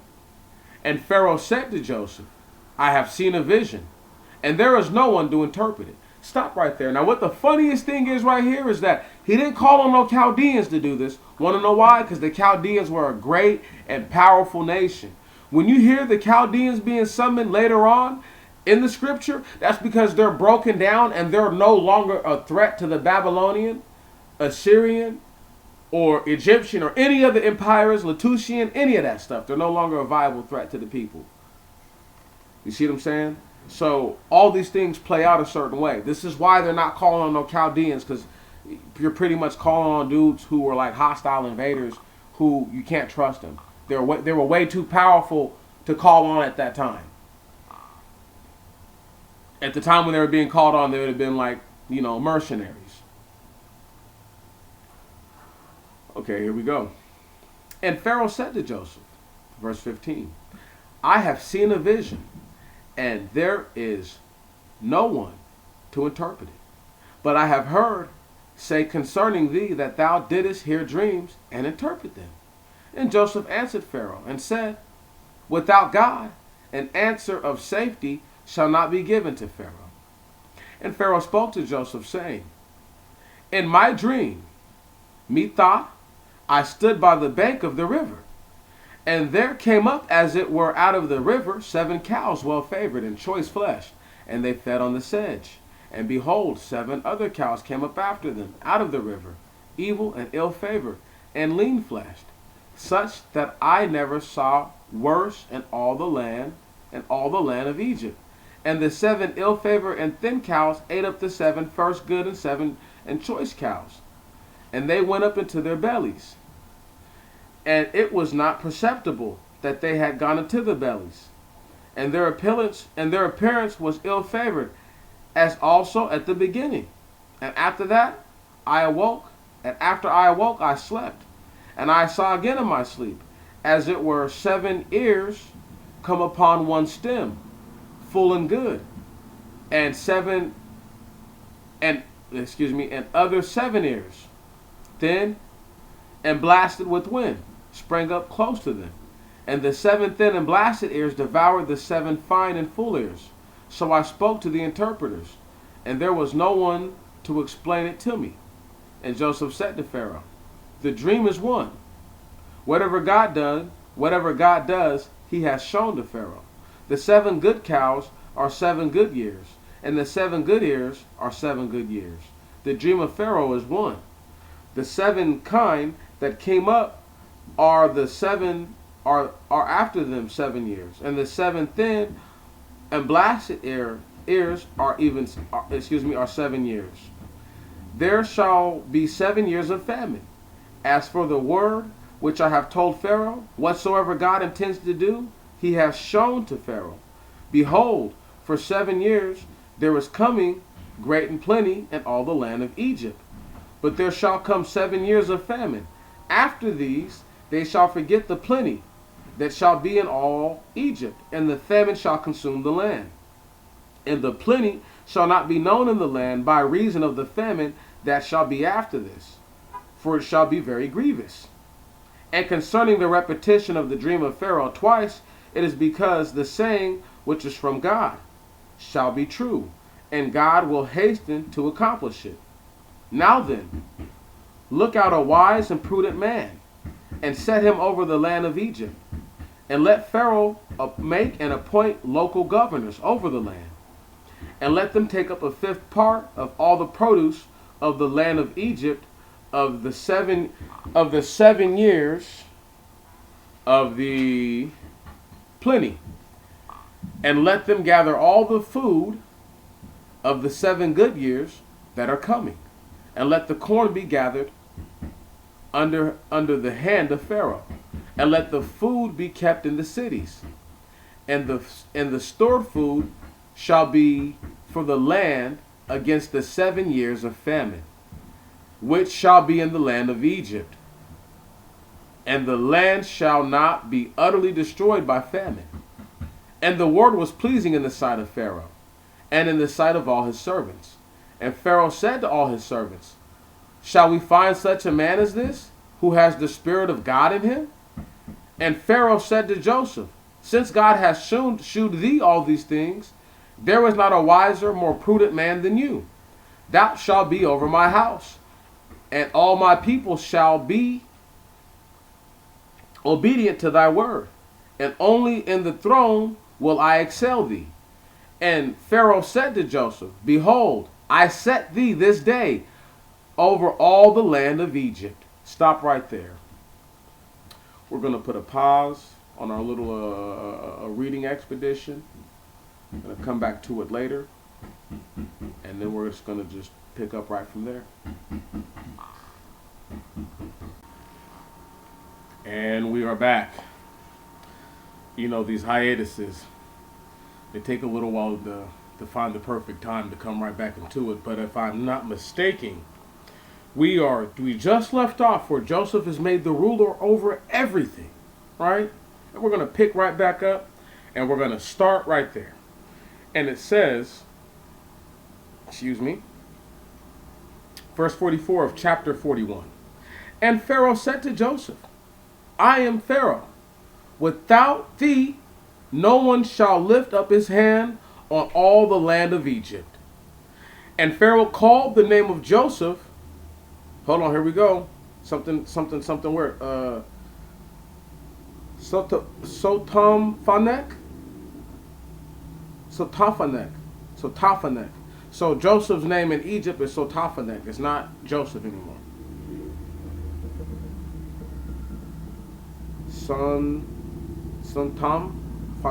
Sotaphanek. Yeah, that's his name. Sotaphanek. That's a powerful name. Sotaphanek. And he gave him Asenath, the daughter of Peterphres, priest of Heliopolis. Now that's funny, because that's the same Peterphres who I'm pretty sure snatches my man's up. Let me go back, look at it. I didn't go over everything. I'm just now picking it all back up. Yep, the eunuch of Pharaoh. So now he went from being a eunuch. So in this time, Peterphres went from being a eunuch, and now he's the priest of Heliopolis. Priest of Heliopolis. And so Asenath is the daughter of Peterphres. This is actually like the original guy who actually kind of brings him in. Kind of funny how that works out. And Joseph was 30 years old when he stood before Pharaoh, king of Egypt. Stop right there. So 13 years have gone by. So that makes Jacob 132. No? Is that right? 13 years have gone by. He's 133. Excuse me. I'm sorry. That makes more sense.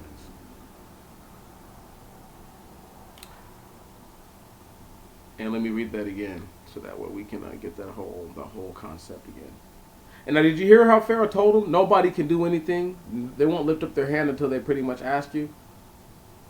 This is where the mafia and all those other little groups get their ideas from. Things like that. Those little lines. Understanding little things like that is where they get their ideas from. I just wanted to throw that out there. Caveat. Back to the scripture. And Joseph was 30 years old, verse 46, when he stood before Pharaoh, king of Egypt. And Joseph went out from the presence of Pharaoh and went through all the land of Egypt. Now stop right there. And verse 46, there's a comma when it says Pharaoh, right? It says king of Egypt, right? Now, some people Pharaoh's Pharaoh. Well, if you actually look up the term, Pharaoh can be a priest king, a king, and like an overall governor ruler. So it just depends on the time period that you're in the Egyptian dynasty. Wanted to throw that out there going forward. And Joseph went out from the presence of Pharaoh and went through all the land of Egypt. And the land produced in the 7 years of plenty, whole handfuls of corn. And he gathered all the food of the 7 years, in which was the plenty in the land of Egypt, and he laid up the food in the cities. And the food of the fields of a city round about it, he laid up in it. Stop right there. So what he did was, in each place in the cities, he stored up different. He pretty much created like warehouses for the food. Now this is a logistical effort. I'm not going to get too carried away, but in the day of the life of a man like Joseph, he's actually very busy, extremely busy. Minutia matters, but it gives us a clear presence of there's handfuls of corn. There's so much corn. There's just when it's being taken off, there's just handfuls of it. Probably per stock. Not per ear of corn, but per stock of corn.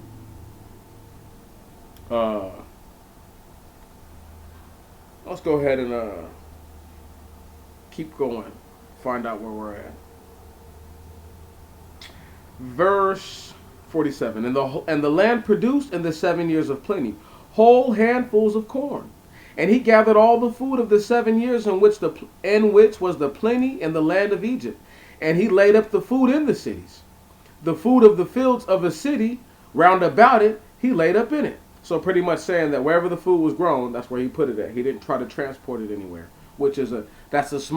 that takes genius logistically. That's not lazy, because sometimes transporting it is the best thing to do. Sometimes it's not. Knowing the difference is genius. Go forward. Verse 49. And Joseph gathered very much corn as the sand of the sea, until it could not be numbered, for there was no number of it. And to Joseph were born 2 sons, before the 7 years of famine came, which Asenath, the daughter of Potipharah, priest of Heliopolis, bore to him. And Joseph called the name of the firstborn Manasseh. For God, he said, had made me forget all my toils and all my father's house. And he called the name of the second, Ephraim. For God, he said, has increased me in the land of my humiliation. Stop right there. So understand the names that they have are all in meaning in something still, and I have to point that out every time it happens. Verse 53. And the 7 years of plenty passed away, which were in the land of Egypt. And the 7 years of famine began. And the 7 years of famine began to come, as Joseph said. And there was a famine in all the land. But in all the land of Egypt there was bread. And all the land of Egypt was hungry. And the people cried to Pharaoh for bread. And Pharaoh said to all the Egyptians, Go to Joseph, and do whatsoever he shall tell you. He shall tell to you. And the famine was on the face, listen, and the famine was on the face of all the earth. And Joseph opened all the granaries and sold to all the Egyptians. And all the countries came to Egypt to buy of Joseph, for the famine prevailed in all the earth. Stop right there. I have to point something out. This is epic. If you guys are wondering how Egypt actually became very rich during a time like this, it was his ingenious move to know, first off, corn, if you dry it and it becomes grain, its shelf life is is innumerable almost. It's going to last longer than you think. Number two, with that said, note how it tells us that the famine's not just in Egypt; it's on the whole face of the whole earth. So, guess what? No matter where you live, if you've heard of Egypt, right? Even if you got to get on a boat, right, and do that, you're going to do that. You see what I'm saying? But let's just go ahead and keep it pushing so that way we all understand the context of what's being said here. And right now we're at verse 1 of chapter 42. Listen. Now this is about perception, this is ingenuity, this is wisdom. This is a lot of little things in one that you have to appreciate about Granddaddy Jacob. This is what he says. And Jacob, having seen that there was corn of sale in Egypt, said to his sons, why are ye indolent? Stop right there. So pretty much they didn't understand that there was corn to sell, that there was corn for sale in Egypt. He's like, these dudes are stupid. Anyway, going forth. Behold, I have heard that there is corn in Egypt. Go down thither and buy for us a little food, that we may live and not die. And the 10 brethren of Joseph went out to buy corn out of Egypt. But Jacob sent not Benjamin, the brother of Joseph, with his brethren. For he said, lest haply disease befall him. Stop right there. Stop right there. For that to have even been mentioned, once again, that's minutia. It doesn't seem like it's something that people want to hear about. But in the everyday of the life, people were messed up. People had sicknesses back then like they do now. It's not any different, people. Brothers and sisters, you got to really follow this. This is deep. It's about to get real heavy for a second, because what's about to happen is I'm going to have to go back and explain a couple things. But Agar the Egyptian being afflicted, oh my goodness, has a lot to do with this. And we're going to go forward.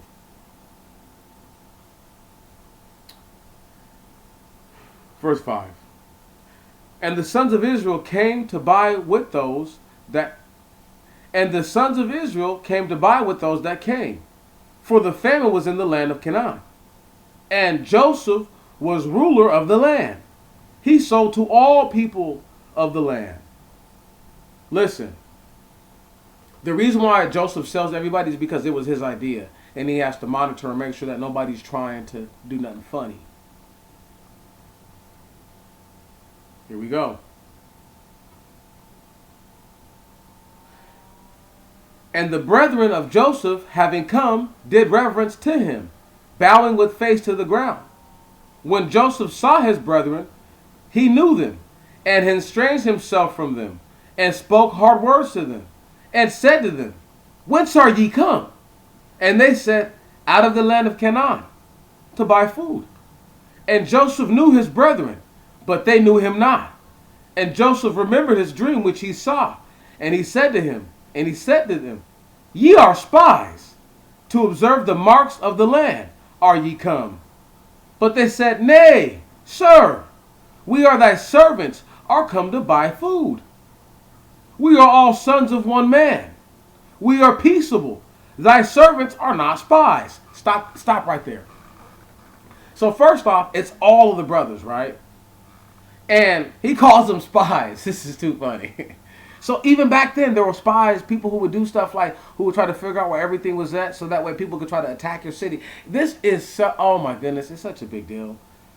A day in the life. Did you hear that? From disease to spies to all the other little things that we've been hearing about and passing over. But please, my people, take it serious. Where were we at? Verse 10.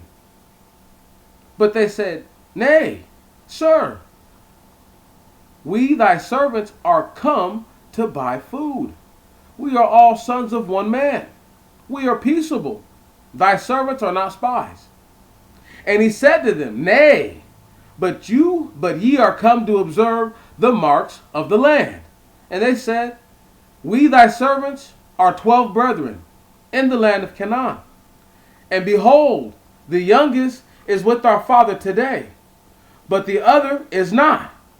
And Joseph said to them, This is it that I spoke to you, saying, Ye are spies. Herein shall ye be not, excuse me, he says, let me find myself. Herein shall ye be manifested by the health of Pharaoh. Ye shall not depart hence unless your younger brother come hither. Send one of you and take your brother and go ye to prison, till your words be clear, whether ye speak the truth or not. But if not, by the health of Pharaoh, verily ye are spies. And he put them in prison 3 days. And he said to them on the third day, This do, and ye shall live, for I fear God. And if ye be peaceable, let one of your brethren be detained in prison, be detained in prison, but go ye and carry the corn ye have purchased, and bring your younger brother to me, and your words shall be believed. But if not, ye shall die. Stop right there. This is like going up to like anybody who like trust to believe there's armed guards around everything. Okay, it's not just like he's just walking around, has all this food, and there aren't people who will kill you on spot. And not to say that regular people didn't have their own weapons to protect themselves, but if you get attacked by, come on, dude, stop playing. Abraham didn't want none of the Egyptians. You think these guys want some of the Egyptians? Don't play with yourself. But anyway, he tells him, look, after he locks him up for 3 days, you know, he goes through the whole roundabout of like being like, I don't believe you, you're spies, pretty much. He locks him up for 3 days. Then he's like, okay, look, one of y'all got to stay here and go back and get the youngest one, and then I'll believe you. But if you don't come back, I'm killing you. So, and then we're going to pick up. And they did so. Verse 21. And each said to his brother, Yes, indeed, for we are in fault concerning our brother, when we disregarded the anguish of his soul, when he besought us, and we hearkened not to him. And therefore has this affliction come upon us. And Reuben answered them, saying, Did I not speak to you, saying, Hurt not the boy? And ye heard me not. And behold, his blood is required. Stop right there. Do you hear how in that moment, they all took that as karma? Like, this is our comeuppance for what we did to our brother. That's deep. You got to understand. Now, that takes a level of being a real man that people never understand. It's almost like getting your face broken and getting up and being like, oh, yeah, my jaw's broke. Oh, well, I deserve that. I know why that happened. Anyway, where was I at? Verse 23. But they knew not that Joseph understood them, for there was an interpreter between them. And Joseph turned away from them and wept. And again he came to them and spoke to them. And he took Simeon from them and bound him before their eyes.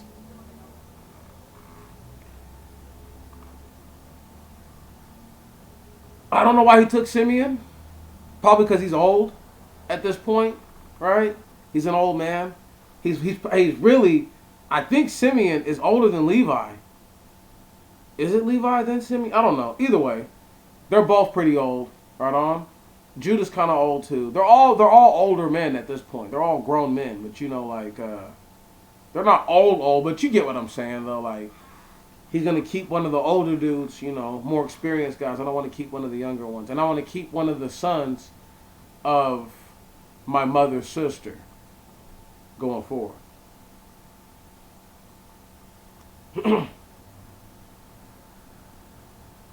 No, Simeon also might have been the one plotting to kill him too. Might not have been just Judas. It's deep. We never know. We'll never know. We will never know. But I had to speculate for a moment.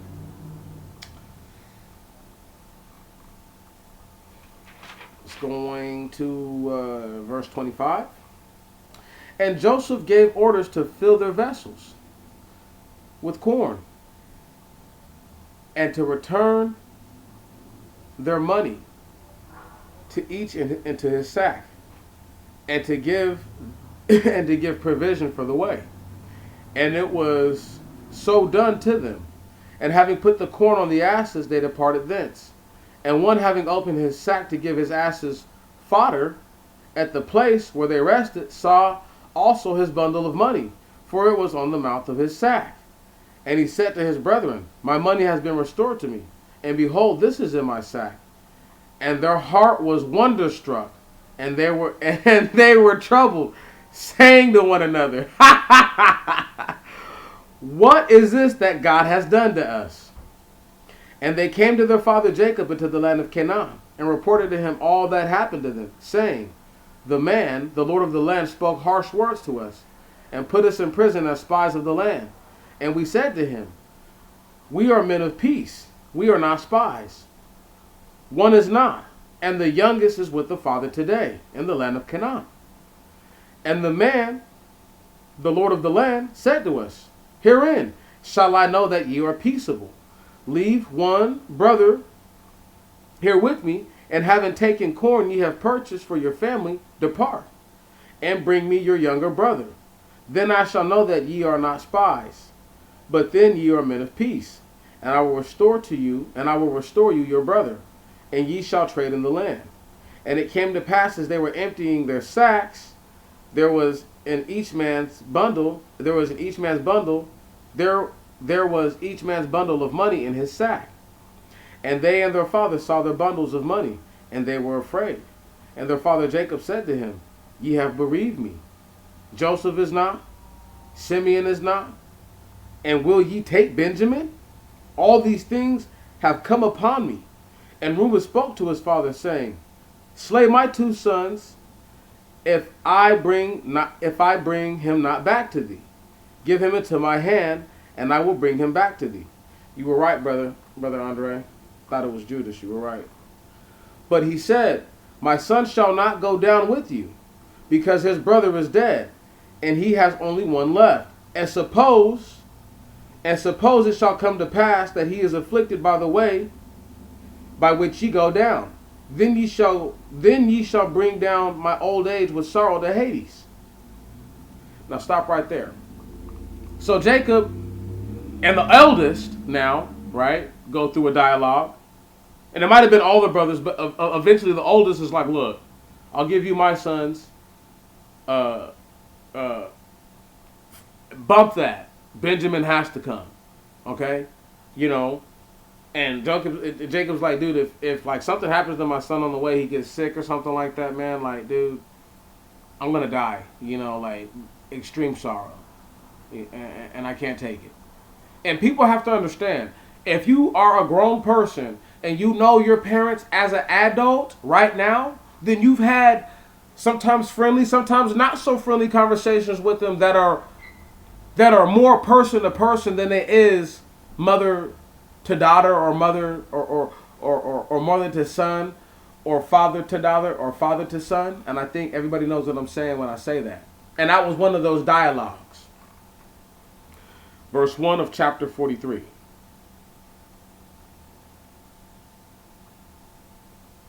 But the famine prevailed in the land. And it came to pass, when they had finished eating the corn which they had brought out of Egypt, that their father said to them, Go again, buy us a little food. And Judas spoke to him, saying, Okay, there we go, brother. There we go. That's why I thought Judas, and that's why you said Reuben. There we go. And Judas said to him, and Judas spoke to him, saying, The man, the Lord of the country, positively testified to us, saying, Ye shall not see my face unless your younger brother be with you. If then thou send our brother with us, we will go down and buy thee food. But if thee send not our brother with us, we will not go.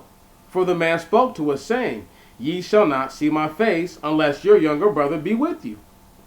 Now listen, he's no longer Jacob, he's Israel now. Verse 6, and Israel said, because he's feeling real hood now, right? Why did ye harm me? Inasmuch as ye told the man that ye had a brother. And they said to him, The man closely questioned us about our family also, saying, Does your father yet live? And have ye a brother? And we answered him according to this question. Did we know that he would say to us, Bring your brother? And Judah said to his father, and Judah said to his father Israel, send the boy with me, and we will arise and go, that we may live and not die, both we and thou and our store. And I engage for him. At my hand do thou require him. If I bring him not to thee, and place him before thee, I shall be guilty toward thee forever. Stop right there. Do you hear how the eldest and then the most, we're going to say the most famous son, like his son that gets down the most, no matter if he favors Joseph, doesn't matter. This dude's the baddest dude, okay? Out of all of them, he's the baddest, okay? It's not even a question. And he's like, look, Dad, check this out. Look, Israel, we're taking Benjamin down there. That's how it is. If I don't bring him back, you can hold it against me forever, and I'll hold myself accountable to that.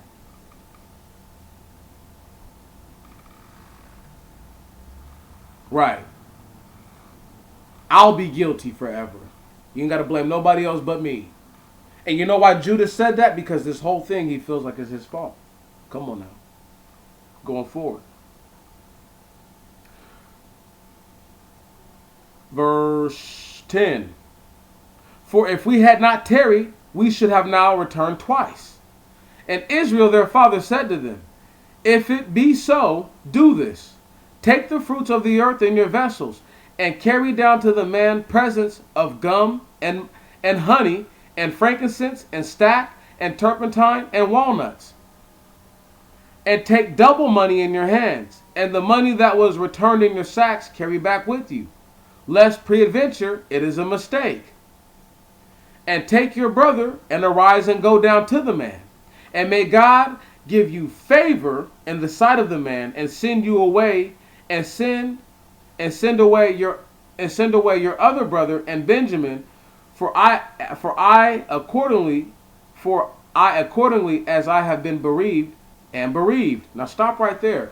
Now cite the fact that Israel or Jacob was hot, that he was like, why did you tell this dude that you even had a brother? Why did you even tell him about me? Right? Like a question that's a lot. That's how we feel right now as black people. Like, why did you tell him all that? You know what I'm saying? Don't be telling them all of our business. Right? And they were like, nah, he was hella nosy.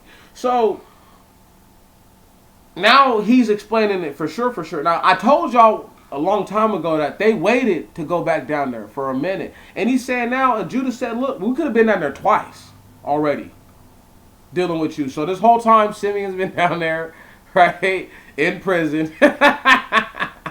Oh, eating better than them, though, probably. But still in prison. However, just something I wanted to talk about. Verse 15. And the men having... Oh, no, stop. Also, note the fact that he said, take back all the money that you had initially and take back more money for the store. And he was like, lest something happen to you before you get there. You're going to need that because you're going to want to be able to say, hey, I didn't steal nothing. And I brought back everything. I'm righteous. That's the only way to be righteous about it. Is to have the money that you owe them. Right on. You feel me? And then to have, you know, the money for the other stuff. Anyway, going forth. And the men, having taken these presents and the double money, took in their hands also Benjamin. And they rose up and went down to Egypt, and stood before Joseph. And Joseph saw them and his brother Benjamin, born of the same mother. And he said to the steward of his household, bring the men into the house, and slay beasts, and make ready, for the men are to eat bread with me at noon. And the man did as Joseph said. And he brought the men into the house. And the men, when they perceived that they were brought into the house of Joseph, said, we are brought in because of the money that was returned in our sacks at first, even in order to inform against us, and lay it to our charge, to take us for servants, and our asses. And having approached the man who was over the house of Joseph, they spoke to him in the porch of the house, saying, we pray thee, sir, we came down at first to buy food. And it came to pass, when we came to unlade and open our sacks, and we opened our sacks, there was also this money in each his sack. We have now brought back our money by weight in our hands, and we have brought and we have brought other money with us to buy food. We know not who put the money into our sacks. And he said to them, God deal mercifully with you. Be not afraid. Your God and the God of your fathers has given you treasures in your sacks. And I have enough of your good money. And he brought water to wash their feet, and gave provender to their asses. And they prepared their gifts until Joseph came at noon, for they heard that he was going to dine there. And Joseph entered into the house. And they brought him the gifts which they had in their hands into the house. And they did him reverence with their face to the ground. Now, do you see why his father told him to go get all that stuff? Go get everything. Now, when's the last time Joseph has seen any of this stuff? Unless he's been dealing with like a bunch of Hebrew traders who were bringing down those things for him in particular. He probably doesn't have, he probably can get it, but he probably doesn't have it like that. You follow what I'm saying? Like the gum, the walnut, the stack, right? The honey.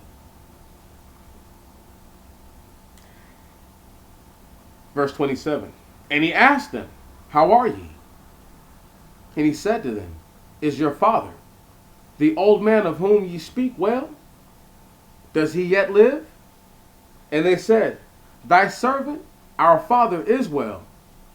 He is yet alive. And he said, blessed be that man by God. And they bowed and did him reverence. And Joseph lifted up his eyes and saw his brother Benjamin, born of the same mother. Now stop right there. He can tell this is his brother. We look alike more. Check this out. When people shave, they really do look different. And if a person has a beard and you see somebody with the beard and then you see him completely shaved, they can look way different, especially if you haven't seen them in years.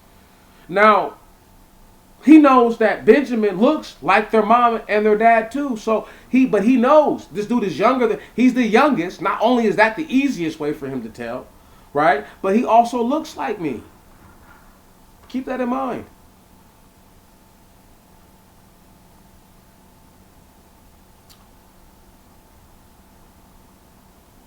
Verse 29. And Joseph lifted up his eyes and saw his brother Benjamin, born of the same mother. And he said, is this your younger brother, whom ye spoke of bringing to me? And he said, God have mercy on thee, my son. And Joseph was troubled, for his bowels yearned over his brother. And he sought to weep. And he went into the chamber, and he wept there. And he washed his face, and came out, and refrained himself, and sat, and said, set on bread. And they set on bread, for him alone, and for them by themselves, and for the Egyptians feasting with him by themselves. For the Egyptians could not eat bread with the Hebrews, for it is an abomination to the Egyptians. Did you hear that? They don't eat with us. Real Egyptians don't eat with Hebrews. It's an abomination to them. Keep that in mind. Note the fact that he wanted to hug his little brother so much, like, that's my bro. You know what I'm saying? You know, that's my brother. He wanted to, man, he felt some type of way. He had to go get himself right. We're just going to move past that abomination part. Keep reading. Verse 33. And they sat before him, the firstborn according to his seniority, and the younger according to his youth. And the men looked with amazement, everyone at his brother. And they took their portions from him to themselves. But Benjamin's portion was 5 times as much as the portions of others. And they drank and were filled with drink with them. And Joseph charged the steward of the house, saying, fill the men's sack with food, and as much money, fill the men's sack with food, as much as they can carry. And put the money of each in the mouth of his sack, and put my silver cup into the sack of the youngest, and the price of his corn.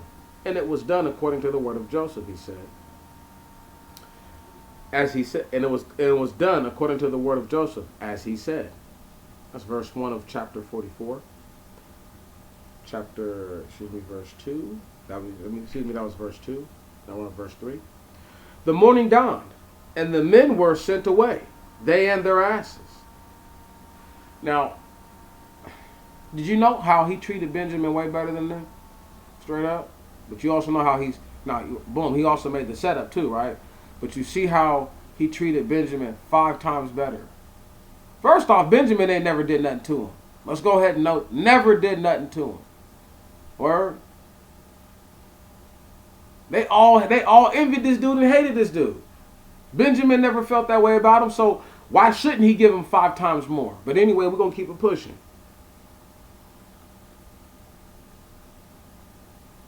Verse 4. And when they had gone out of the city and were not far off, then Joseph said to his steward, Arise and pursue after the men, and thou shalt overtake them, and say to them, Why have ye returned evil for good? Why have ye stolen my silver cup? Is it not this, out of which my Lord drinks? And he divines augury with it? Yet ye have accomplished evil in that which ye have done. Did you hear that? He divines augury? What? This dude's doing magic with the cup too? Looking at signs and symbols with all kinds of... This is deep. This stuff is so deep, man. Anyway, a day in the life. Notice how he sets it up, though. He's like, run up on him, be like, oh, man, you guys is doing it like that? That's how you guys is getting down? Right? Boom. And we're going to snatch him up and be like, okay, is this not his cup? Like, is this not his magic whatever cup that he does all these spells with and looks for animals to run by and looks for crazy signs and symbols of the weather? Anyway, it's that cup. Going forth. Where we at?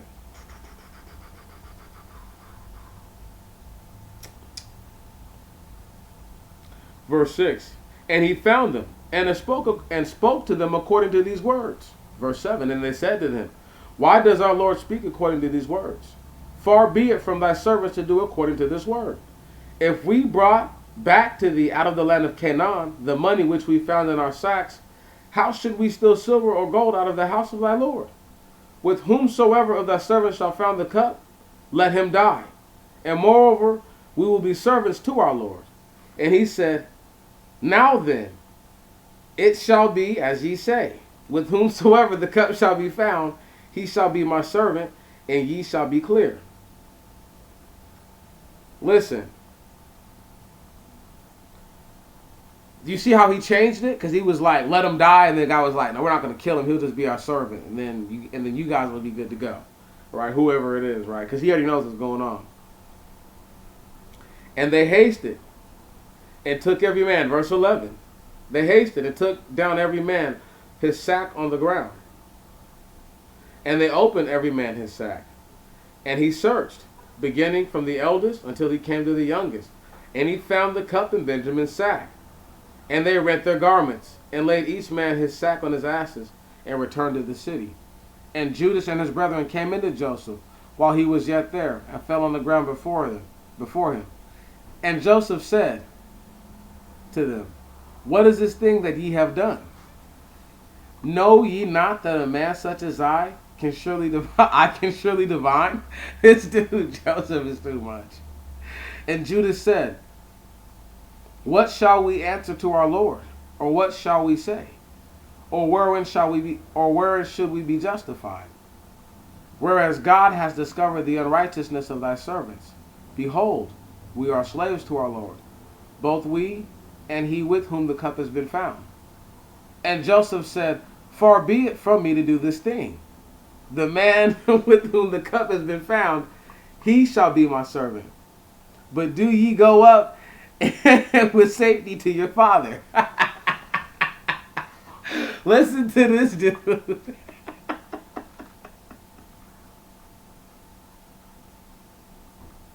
He is just trying to give these men a heart attack. He is working his best to give Reuben a heart attack right now. Okay? He is trying to give Reuben a heart attack. Oh my goodness. Go back empty-handed without little Benjamin? No, bruh. Sorry. Anyway, let's just keep reading. This is too funny. You guys have to really enjoy this whole... Oh my goodness. This is too amazing.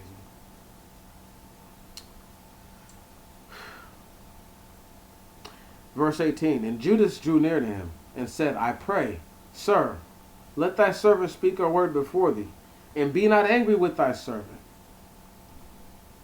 Sir, thou ask there. Listen.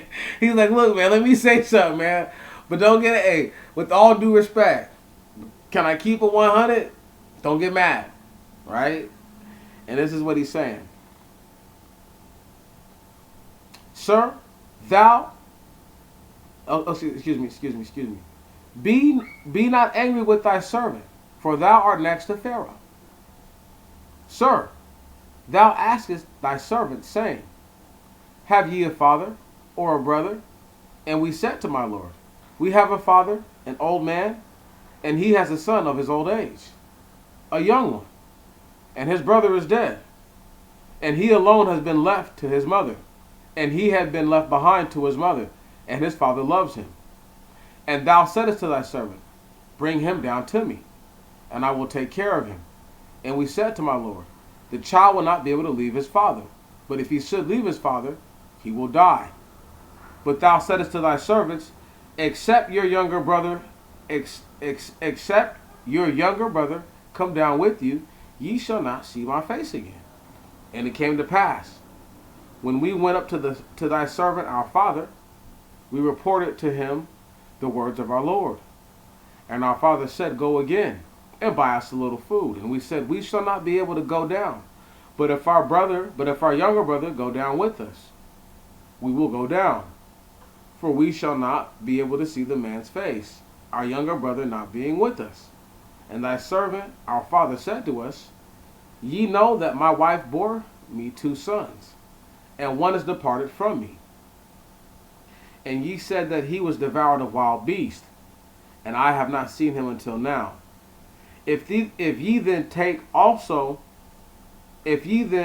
this one also from my presence, and an affliction happens to him by the way, then ye shall bring down my old age with sorrow to the grave, or Hades. Verse 30. Now then, if I should go into thy servant and our father, and the boy should not be with us, and his life depends on the lad's life, it shall even come to pass, when he sees the boy is not with us, that he will die. And thy servants will bring down the old age of thy servants will bring down the old age of thy servant and our father with sorrow to the grave. For thy servant has received the boy in charge from his father, saying, If I bring him not to thee and place him before thee, I shall be guilty towards my father forever. Now then, I will remain a servant with thee instead of the lad, a domestic of my Lord. But let the lad go up with his brethren. For how shall I go up to my father, the lad not being with us? Lest I behold the evils which will befall my father. Lest I behold the evils which will befall my father. And he's talking about him just having a heart attack and dying, or a stroke, or just you know what I mean? He'll just give up the ghost. He's like, I don't want to see that, you know. Verse 1 of chapter 45. And Joseph could not refrain himself when all were standing by him, but said, Dismiss all from me. And no one stood near Joseph, when he made himself known to his brethren. He uttered his voice with weeping, and all the Egyptians heard. And it was reported to the house of Pharaoh. And Joseph said to his brethren, I am Joseph. Doth my father yet live? And his brethren could not answer him, for they were troubled. And Joseph said to his brethren, Draw nigh to me. And they drew nigh. And he said, I am your brother Joseph, whom ye sold into Egypt. Now then, be not grieved, and let it not seem hard to you that ye have sold me hither. For God set me before you for life. For this second year the famine is on earth, and there are yet 5 years remaining, in which there is to be neither plowing nor mowing. For God sent me before you, that there might be left to you a remnant upon the earth, even to nourish a great remnant of you. Did you hear that? For God sent me before you, that there might be left to you a remnant upon the earth, even to nourish a great remnant of you.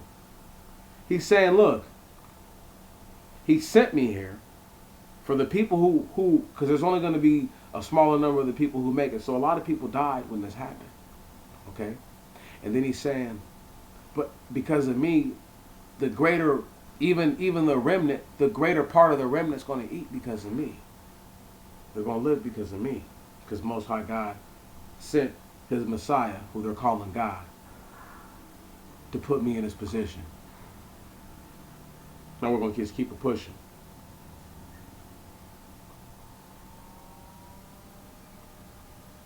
Verse 8. Now then, ye did not send me hither, but God. And he hath made me as a father of Pharaoh, and Lord of all his house, and ruler of all the land of Egypt. Hasten therefore, and go up to my father, and say to him these things, saith thy son Joseph. God has made me Lord of all the land of Egypt. Come down therefore to me, and tarry not, and thou shalt dwell in the land of Gumbo, and thou shalt dwell in the land of Gesem, of Arabia. Had a little stutter moment just then.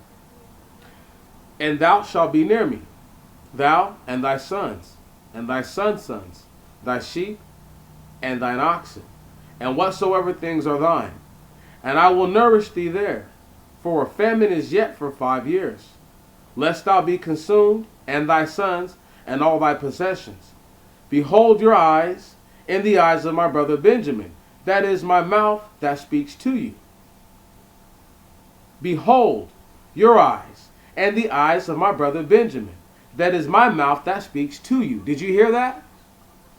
He's saying if Benjamin tells you something, it's like I told you. And you see how high his power level was, right? So you see how Benjamin is like he was already the baby, and then he went to be in a situation where he was like really coddled by Joseph. Really coddled by Joseph at this part in his life.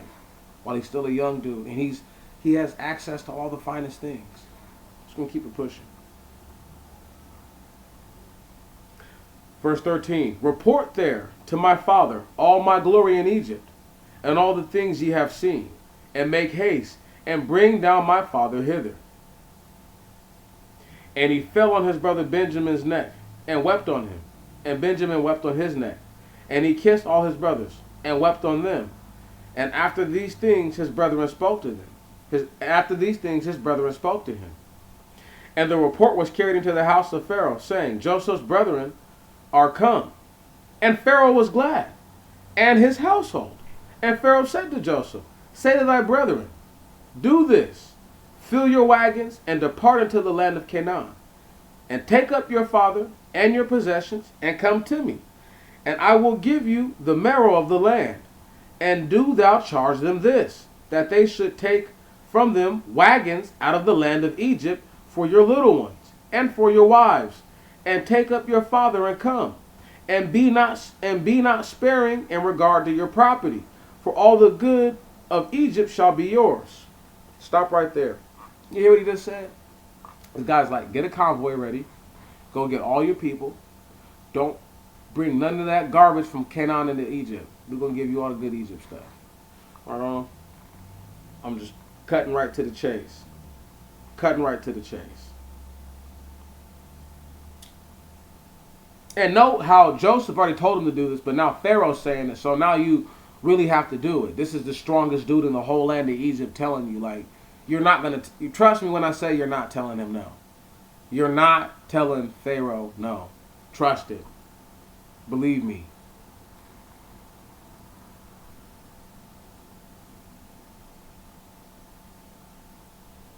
Verse 18.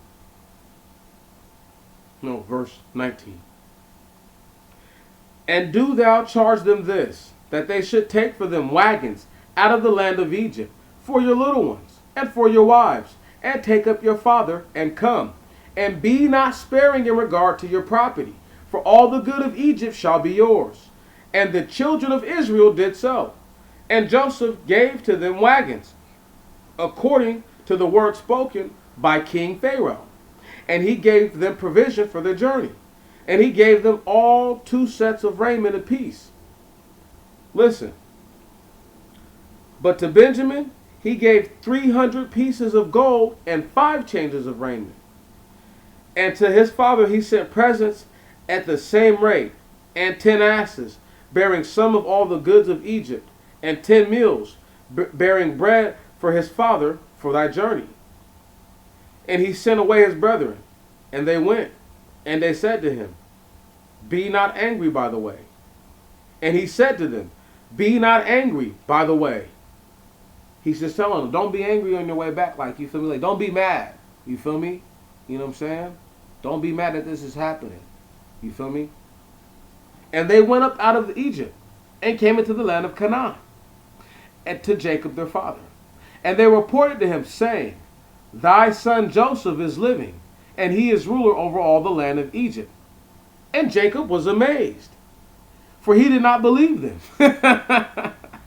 But they spoke to him all the words uttered by Joseph, whatsoever he said to them. And having seen the chariots which Joseph sent to take him up, the spirit of Jacob their father revived. And Israel said, It is a great thing for me, if Joseph my son is yet alive, and I will go and see him before I die. Verse 1 of chapter 46. And Israel departed, and he and all that he had. And he came to the well of the oath, and he offered sacrifice to the God of his father Isaac. And God spoke to Israel in a night vision, saying, Jacob, Jacob. And he said, What is it? And he says to him, I am the God of thy fathers. Fear not to go down into Egypt, for I will make thee there a great nation, and I will go down with thee into Egypt. That's the encampment of the angels from earlier. You guys remember that? The encampment of the angels? Right. So this is the Messiah telling him, I'm going to go in there with my angels with you. Moving forward.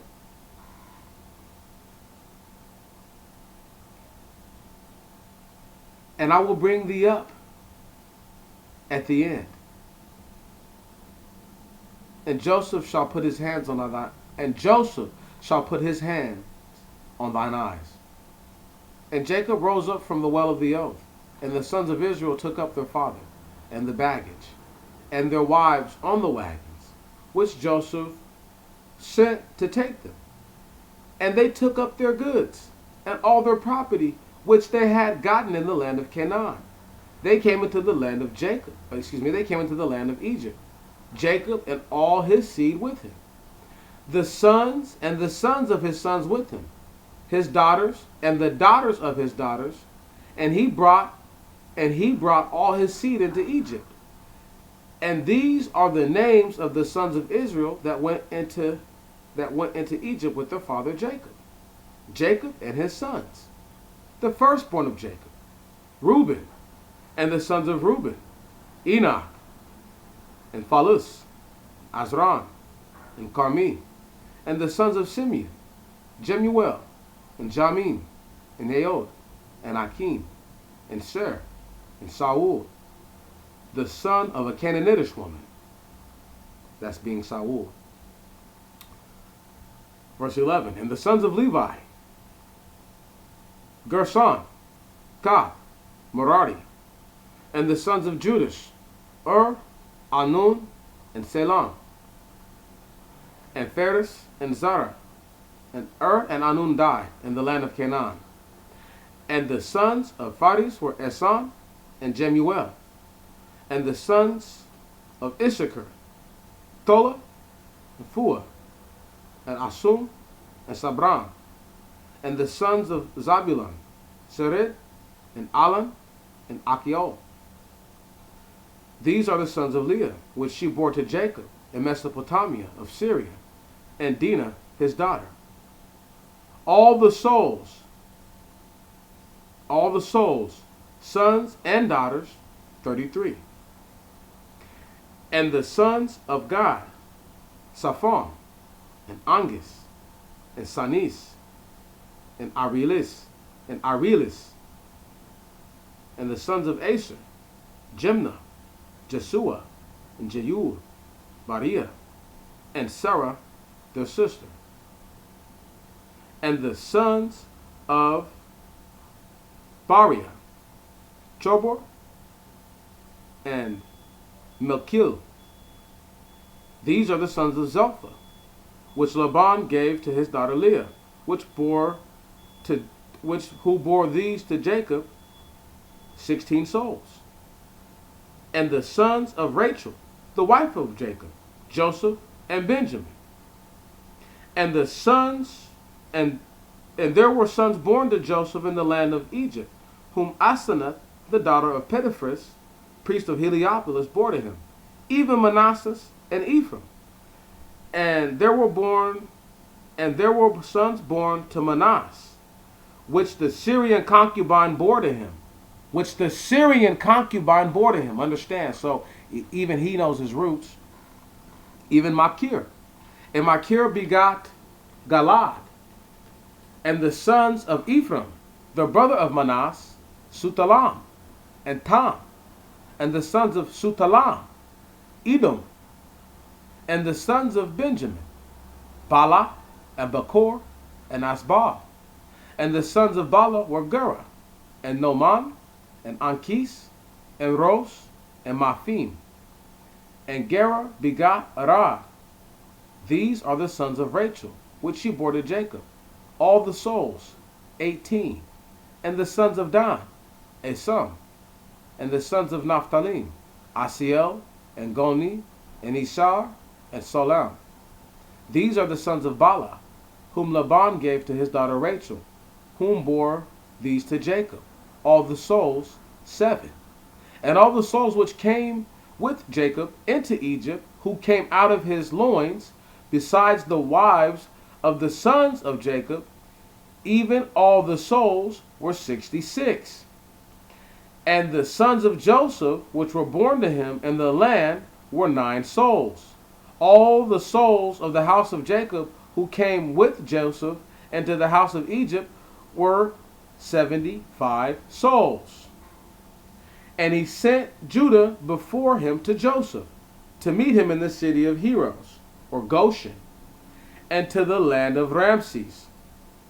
And Joseph, having made ready his chariots, went up to meet Israel his father at the city of Heroes, and having appeared to him, fell on his neck, and wept with him abundant weeping.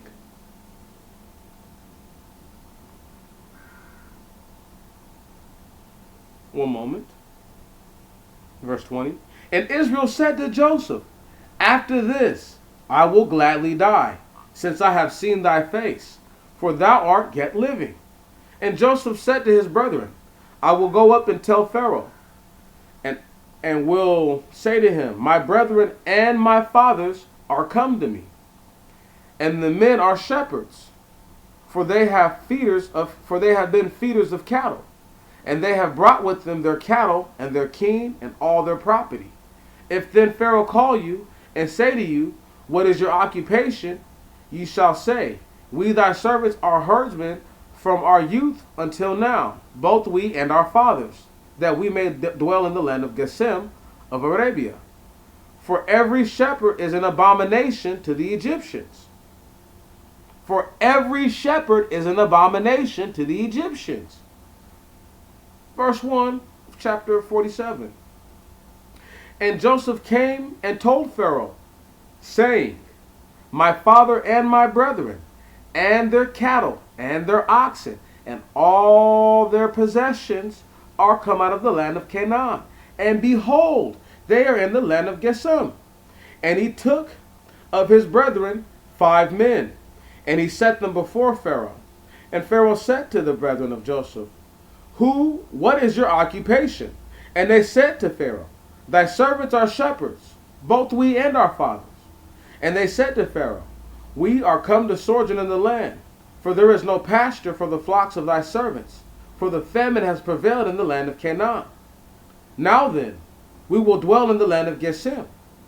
And Pharaoh said to Joseph, let them dwell in the land of Geshem.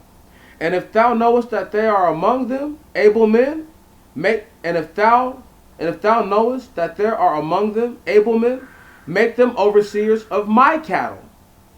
So Jacob and his sons came into Egypt to Joseph, and Pharaoh, king of Egypt, heard of it. Stop right there. Stop right there.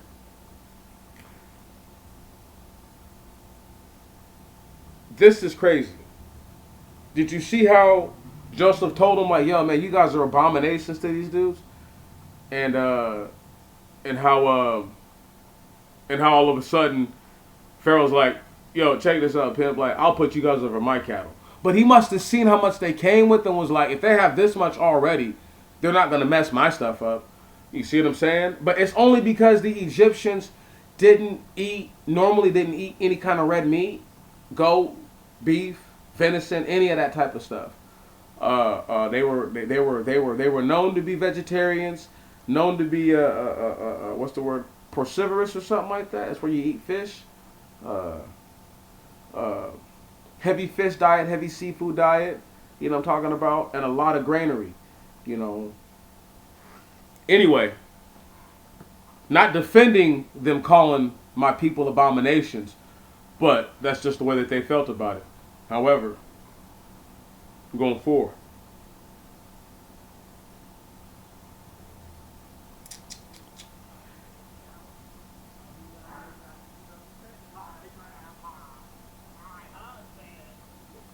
Verse 5. And the verse in the middle of 4, I guess. So Jacob and his sons came into Egypt to Joseph, and Pharaoh, king of Egypt, heard of it.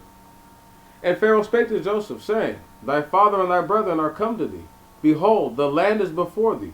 Settle thy father and thy brethren in the best land. And Joseph brought in Jacob his father, and set him before Pharaoh. And Jacob blessed Pharaoh. And Pharaoh said to Jacob, how many are the years of the days of thy life? And Jacob said to Pharaoh, the days of my life, the days of the years of my life, wherein I sojourn, are 130 years. Stop right there. Time doesn't make sense. Unless there's overlapping events, and this is what I mean by you guys. They're not telling us something in this story. Something's missing. I've been waiting to get to that point right there. Listen. Joseph's been there. I mean, I guess the only way that makes sense, right, is if, because remember, Joseph's 17. Word? When they sell him. Trying to do the math. He's saying he's 130.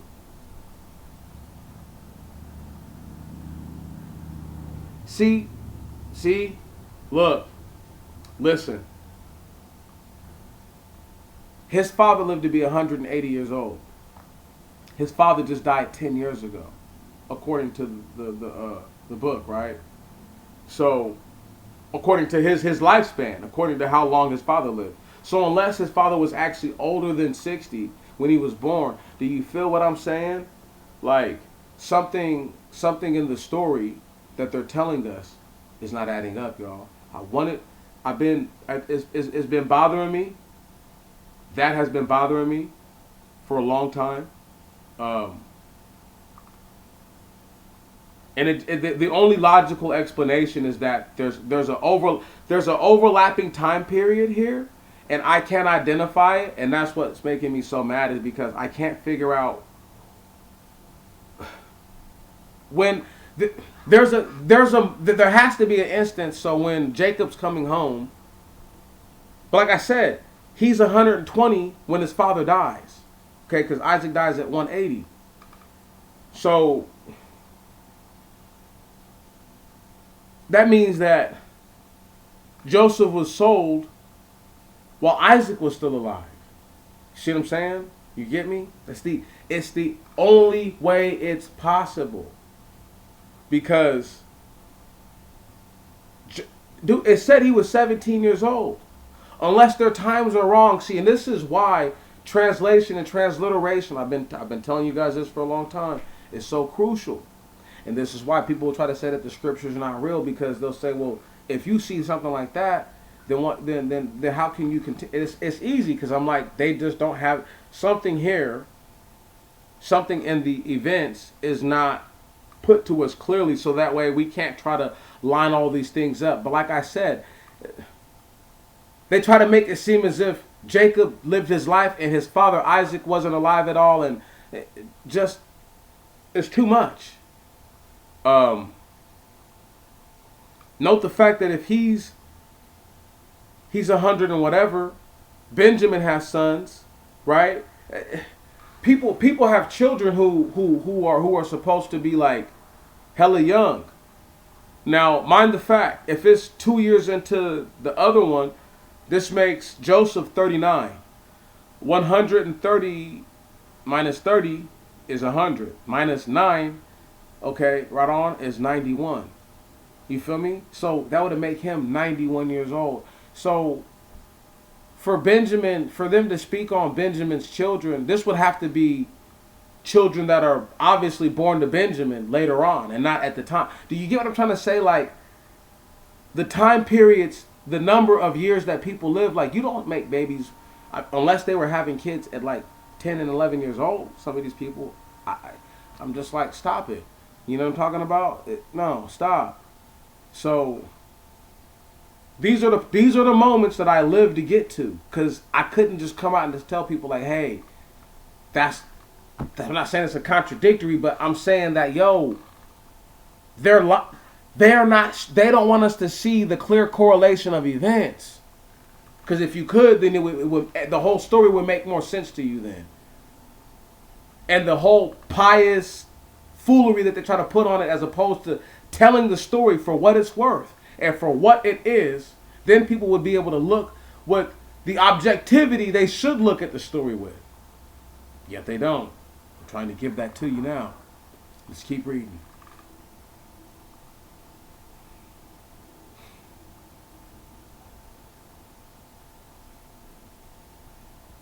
And Jacob said to Pharaoh, the days of the years of my life wherein I sojourn are 130 years. Few and evil have been the days of the years of my life. They have not attained the days of the life of my fathers, in which the days they sojourned. And Jacob blessed Pharaoh, and departed from him. And Joseph settled his father and brethren, and gave them a possession in the land of Egypt, in the best land, in the land of Ramses, as Pharaoh commanded. And Joseph gave provision to his father and his brethren, and to all the house of his father, corn for each person. And there was no corn in all the land, for the famine prevailed greatly. And the land of Egypt and the land of Canaan fainted for the famine. And Joseph gathered all the money that was found in the land of Egypt and the land of Canaan, in return for the corn which they bought, and he distributed corn to them. And Joseph brought all the money into the house of Pharaoh. And all the money fell out of the land of Egypt and out of the land of Canaan. And all the Egyptians came to Joseph, saying, give us bread. Why do we die in thy presence? For our money is spent. And Joseph said to them, bring your cattle, and I will give you bread for your cattle if your money is spent. And they brought their cattle to Joseph.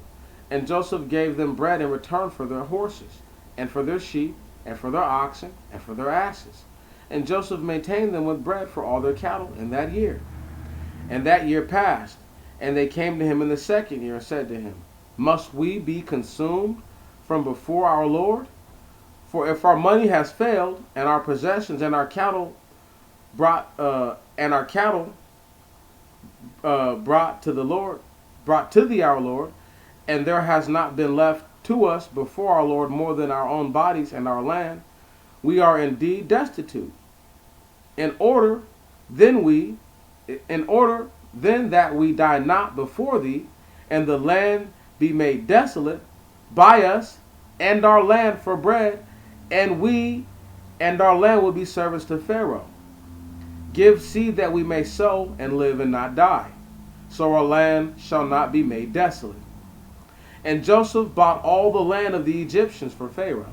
This is a massive real estate grab. So now all the properties is in the power of the state. So no, there's no longer anybody owning any property. Everything's owned by Pharaoh.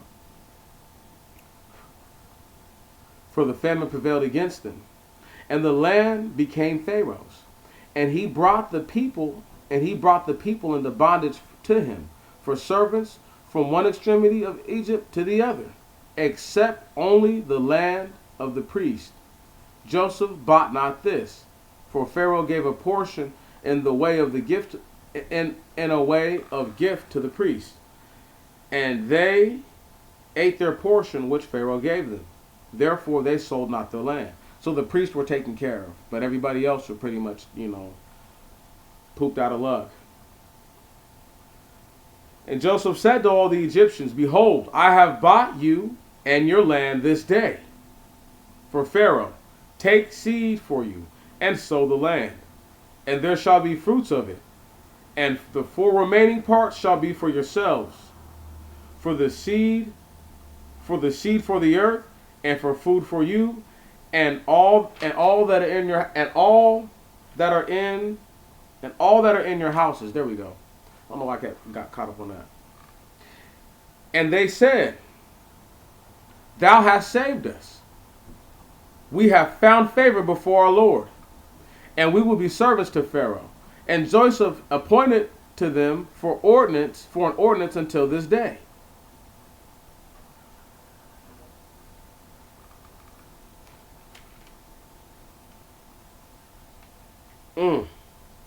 This must be something that they do in Egypt right now. Okay, now let's jump onto something.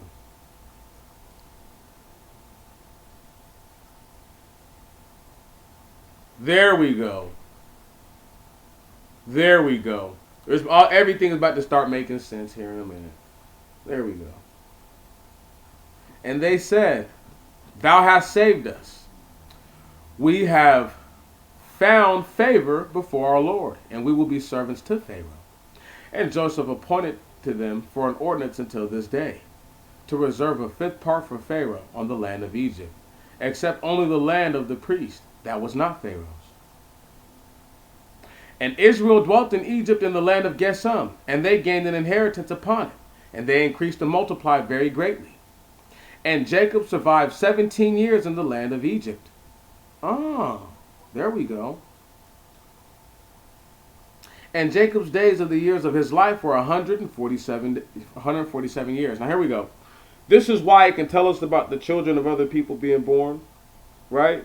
But that still doesn't dignify telling you before, and it doesn't actually dignify certain parts of the story that we hear, because certain people would be. It's almost like when Esau was dealing with Jacob, and Jacob saying that people are children, or like the children, like the move would be too hard for the children. But it's like, dude, some of your sons are grown anyway.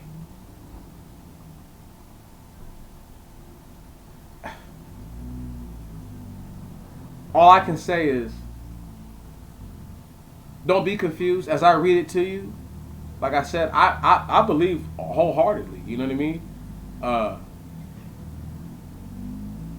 Now the 147, but I'm thinking of I still can't get the 142 years out of my head, y'all. I can't think of who it is, and it's not gonna ever come to me probably, and that's okay. Maybe it wasn't 142. Maybe it was 147. I don't know. Verse 29, and the days of Israel drew nigh for him to die. And he called his son Joseph and said to him, if I have found favor before thee, put thy hand under my thigh, and thou shalt execute mercy and truth toward me, so as not to bury me in Egypt.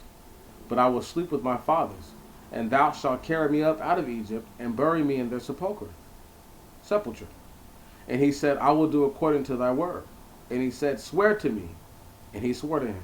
And Israel did reverence, leaning on the top of his leaning on the top of his staff. Verse 1 of chapter 48. And it came to pass after these things that it was reported to Joseph, Behold, thy father is ill. And having taken his two sons, Manasseh and Ephraim, he came to Jacob. And it was reported to Jacob, saying, Behold, thy son Joseph cometh to thee. And Israel, having strengthened himself, sat upon the bed. And Jacob said to Joseph, My God appeared to me in Luzah, in the land of Canaan, and blessed me. And he said to me, Behold, I will increase thee, and multiply thee, and I will make of thee multitudes of nations. And I will give this land to thee, and to thy seed after thee, for an everlasting possession. Now then, thy two sons who were born in the land of Egypt, before I came to thee into Egypt, are mine, Ephraim and Manasseh. As Reuben and Simeon, they shall be mine. And the children which thou shalt beget, and which the children thou shalt beget hereafter, shall be in the name of their brethren, and they shall be named after their inheritances. Do you see why he did that? Let me go ahead and check something for you guys. To make righteous all these things. And once again,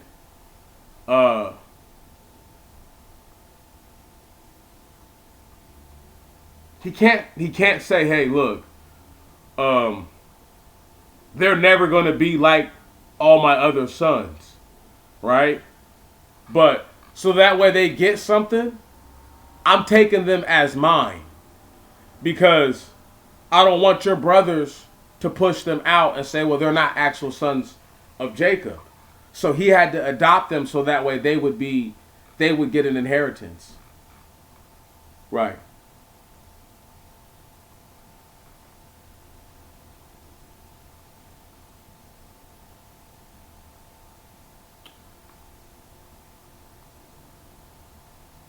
One moment. Verse 7. And as for me, when I came out of Mesopotamia, of Syria, Rachel, thy mother, died in the land of Canaan. As I drew nigh to the horse course of Cabratha in the land of Canaan, so as to come to Ephrata. And I buried her in the road of the courses. This is Bethlehem. And when Israel saw the sons of Joseph, he said, Who are these to thee? And Joseph said to his father, These are my sons, whom God gave me here. And Jacob said, Bring me them, that I may bless them. Now the eyes of Israel were dim through age, and he could not see. And he brought them near to him, and he kissed them and embraced them. And Israel said to Joseph, Behold, I have not been deprived of seeing thy face, and lo, God has showed me thy seed also. And Joseph brought them up from between his knees, and they did reverence to him, with their face to the ground. And Joseph took his two sons, both Ephraim in his right hand, but on the left of Israel, and Manasseh, on his left hand, but on the right of Israel, and brought them near to him. But Israel, having stretched out his right hand, laid it on the head of Ephraim, who was the younger, and laid his left hand on the head of Manasseh, guiding his hands crosswise. And he blessed him, saying, The God in whose my sight my fathers were well pleasing, even Abraham and Isaac.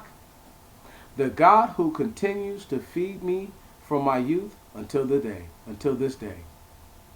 The angel who delivers me from all evils. Bless these boys, and my name shall be called upon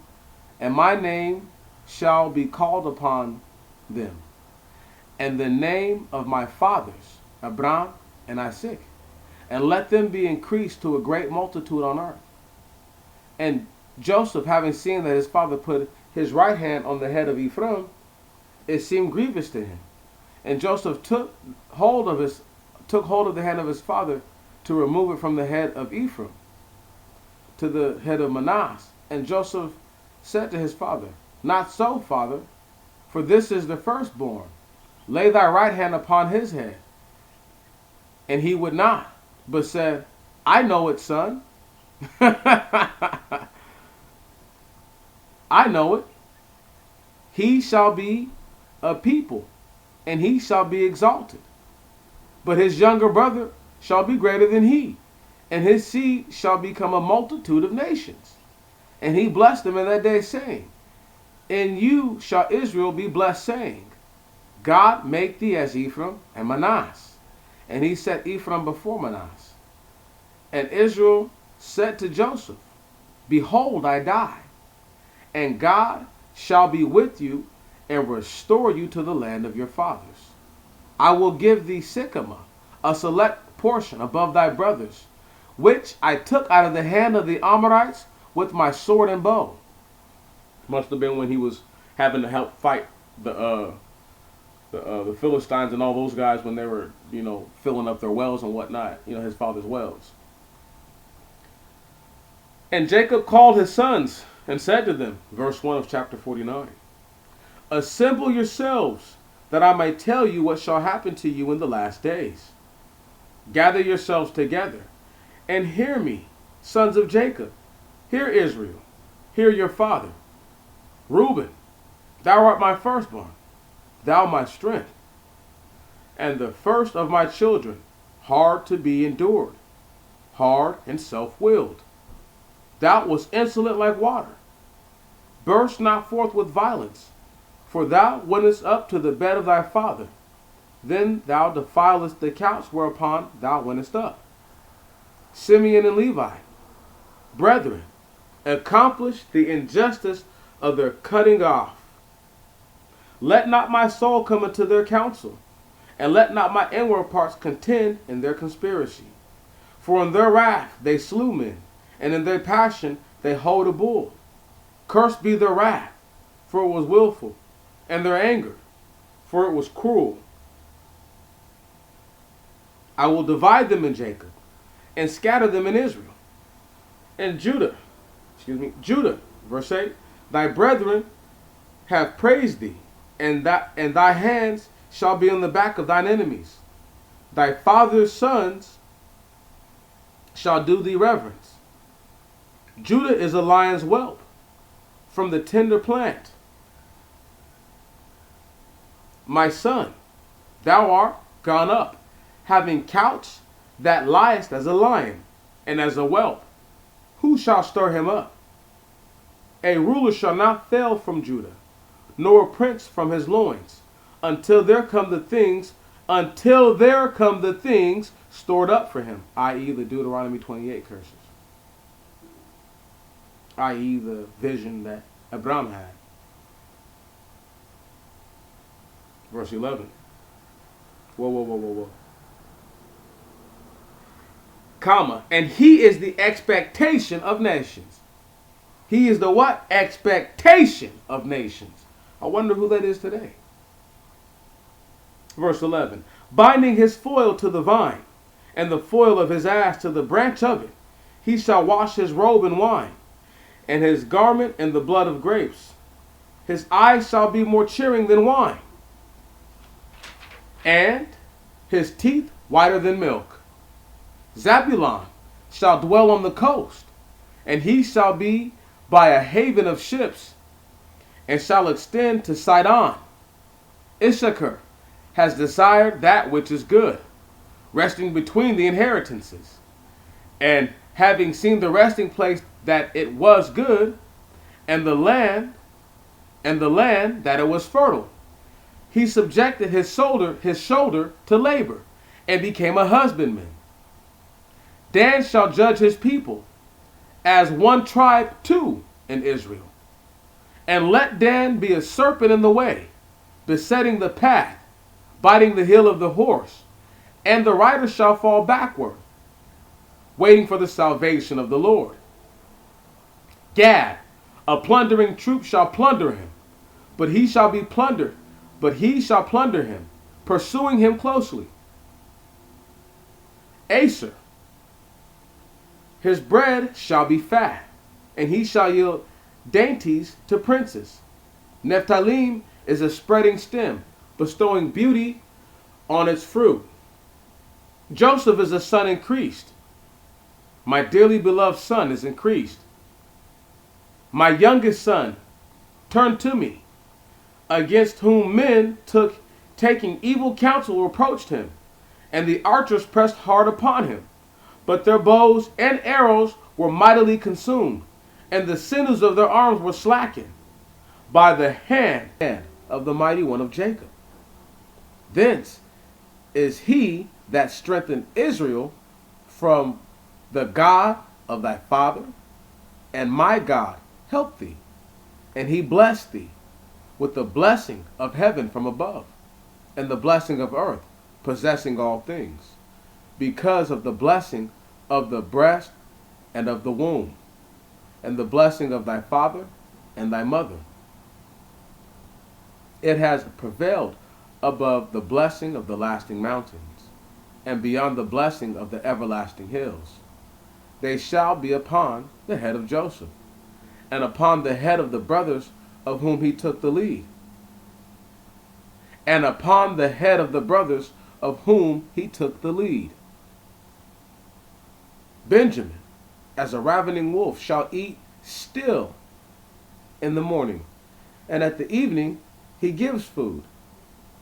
All these are the 12 sons of Jacob, and their father spoke these words to them, and he blessed them, and he blessed each of them according to his blessing. Oh, yeah, he really blessed Simeon and Levi, huh? Really? It's wild. Anyway, the only part you could say is a blessing for them is the fact that they're blessed through Joseph, because he blessed Joseph and he blessed them to be blessed under him, pretty much.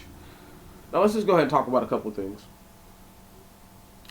We're going to finish this chapter out, right?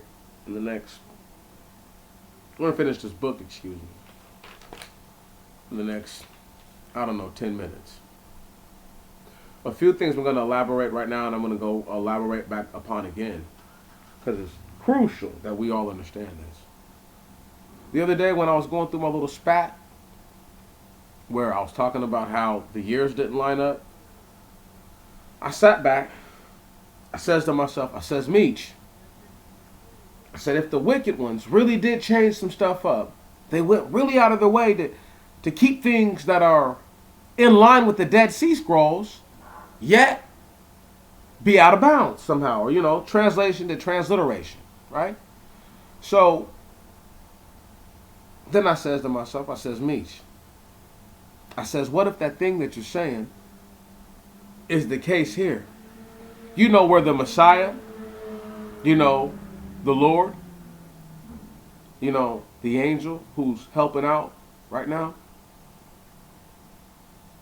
that one, that he's telling the story once again to a man named Moses, whose story we're about to read about.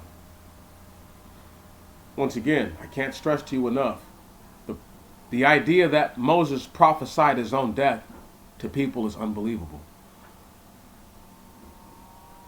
However, having said this, the same force told us the story as it would be, not as it would happen to stand. For example, if you do the math of the age of one Joseph, right, at the time of when he sees his father again, when his father's 130, Joseph has to be 39 years old. All right? Because when the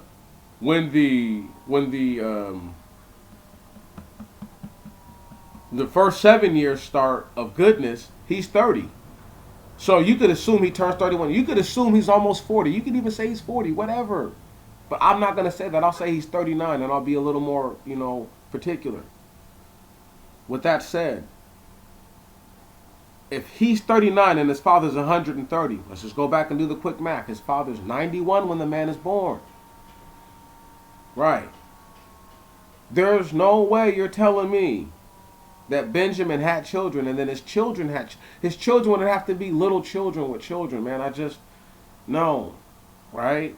But when you read that Jacob lives in Egypt for 17 years, it gives gravity and it gives weight and it gives clout to Benjamin having children and his children having children. Okay? That makes sense.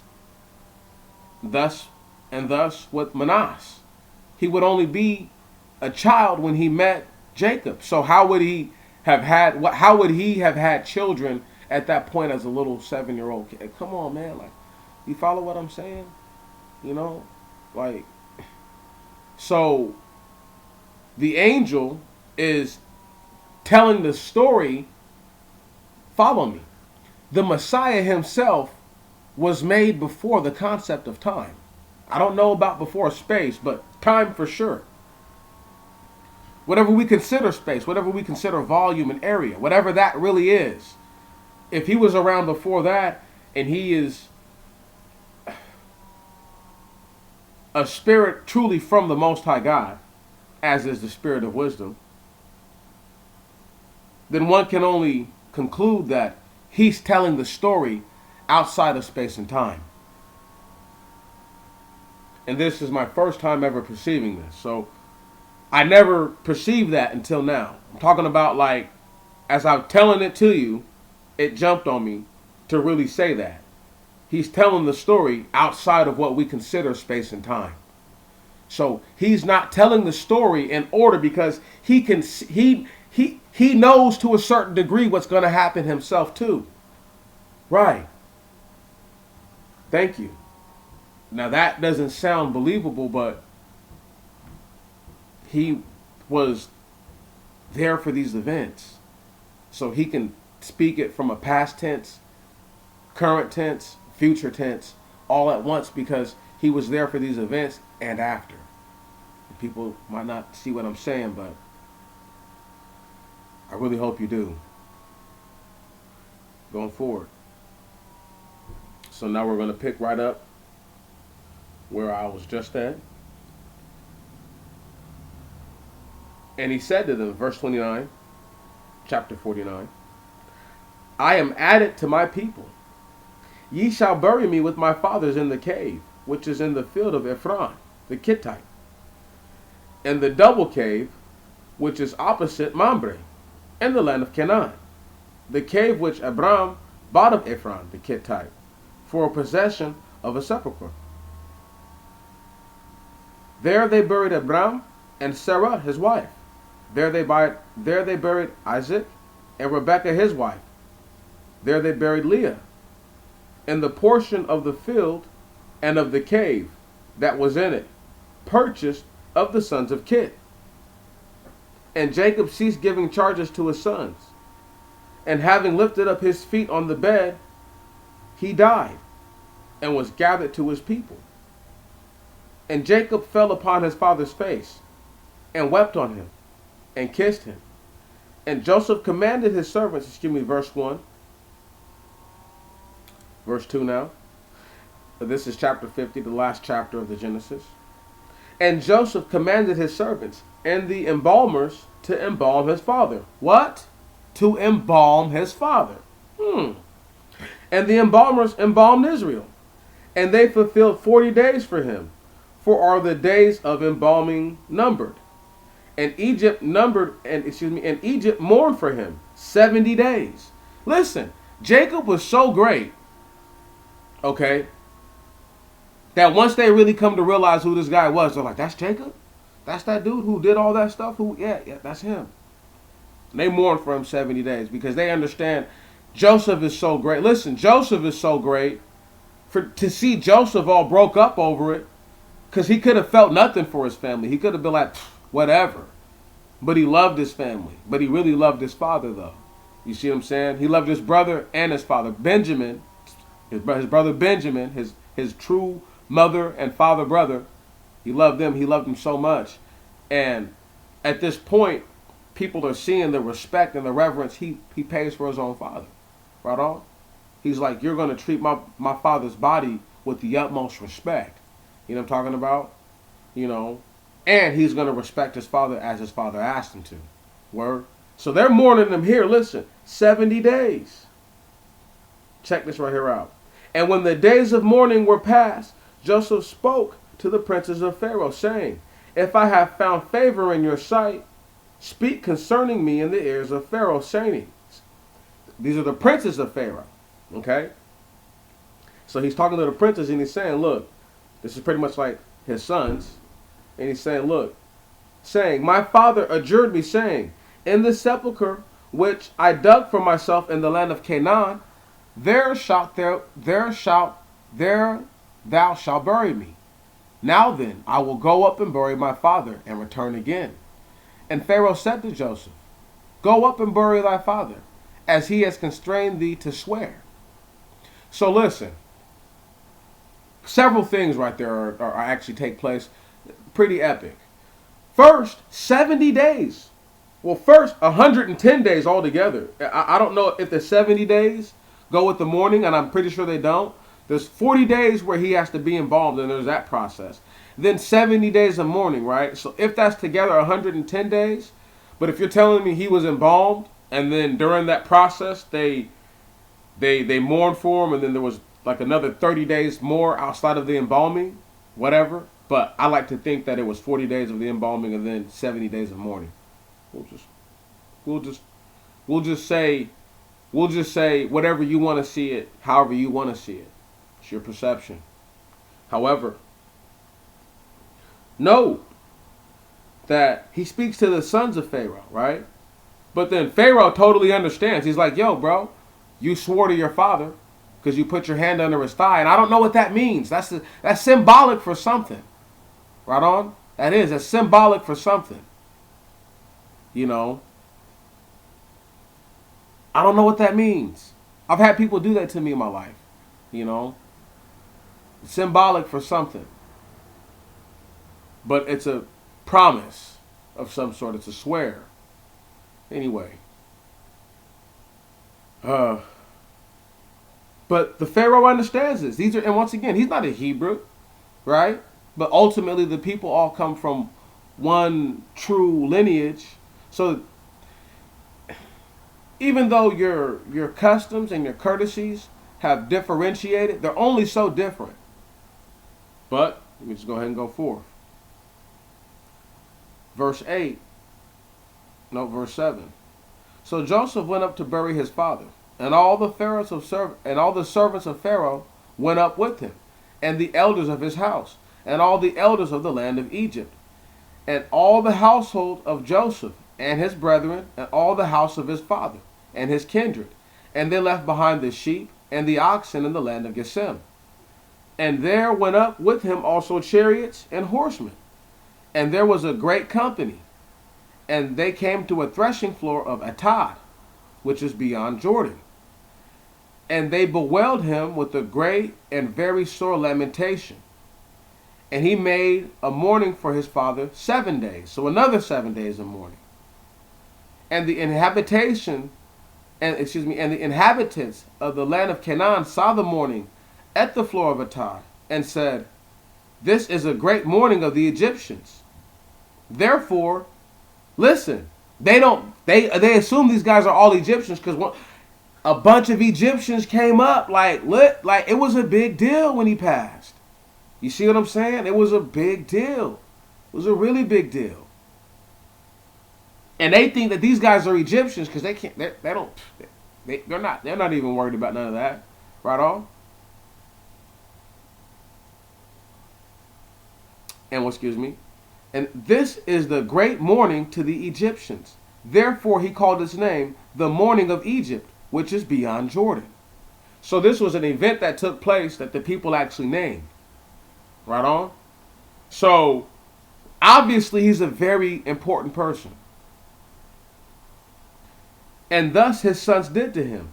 So his sons carried him up into the land of Canaan, and buried him in the double cave, which cave Abram bought for possession of a burying place of Ephraim the Kittite, before Mamre.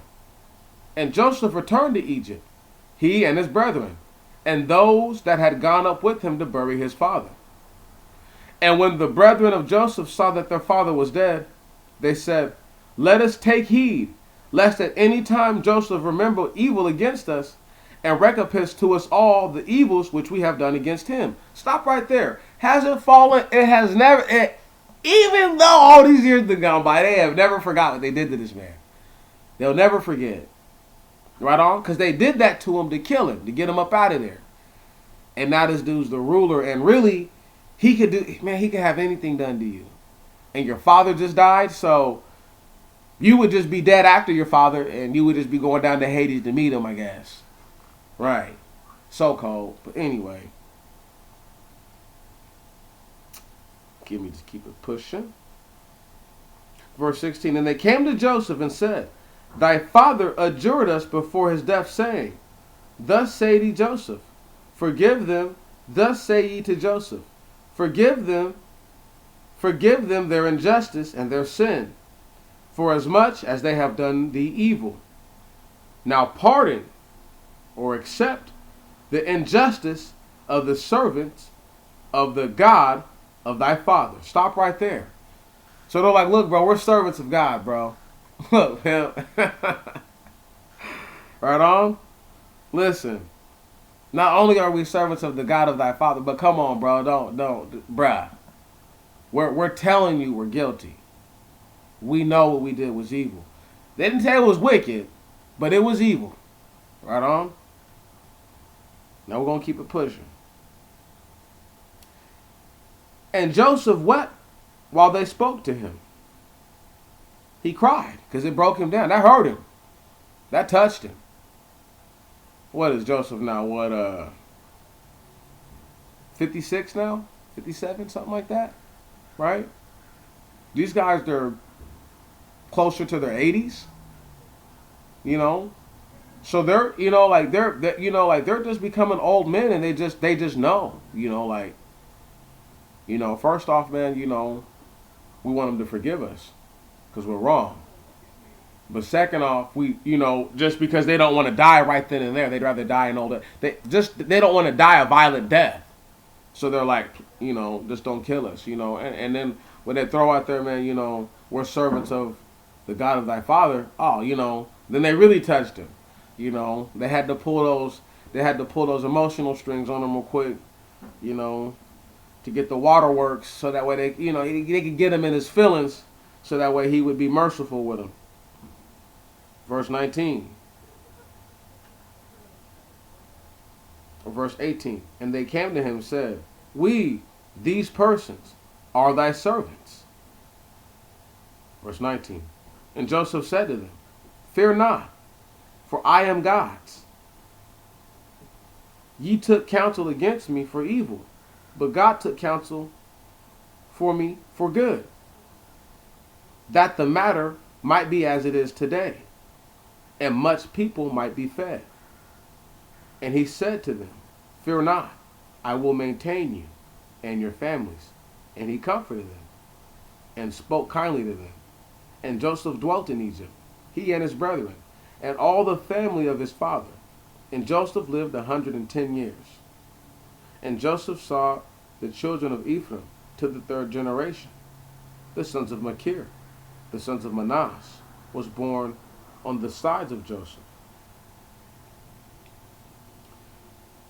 And Joseph spoke to his brethren, saying, "I die, and God will surely visit you, and will bring you out of this land to the land concerning which God sware to our fathers, Abraham, Isaac, and Jacob." And Joseph adjured the sons of Israel, saying, "At the visitation with which God shall visit you, then ye shall carry up my bones hence with you." And Joseph died, and aged 110 years. And they prepared his corpse, and they put him in a coffin in Egypt, or buried him. And that would be the end of the Genesis. The beginning of the Exodus will be the next start of everything. Now, I want y'all to note something. I don't think it tells us how long anybody actually lives outside of like Levi. I think Levi lived to be like 130, if I'm not mistaken. He lived pretty long. Um, so it's potential that they could have actually outlived Joseph. Joseph had a harder life than they did, though. Like people have to realize, like Joseph was like in hardcore servitude for a long time. He busted his hump to get to where he was at. You know, and he had a lot of stress on him. Um, but he lived long enough, 110 years. He lived a good life. That's the end of that. Did you guys hear that though? They really rooted into Egypt, and so this is why the Egyptologist dudes go so hard about it. But they don't realize, like, to the real Egyptians, man, my people are abominations. You follow me? Now, what's so really weird about it, what's so awkward about all of it, is that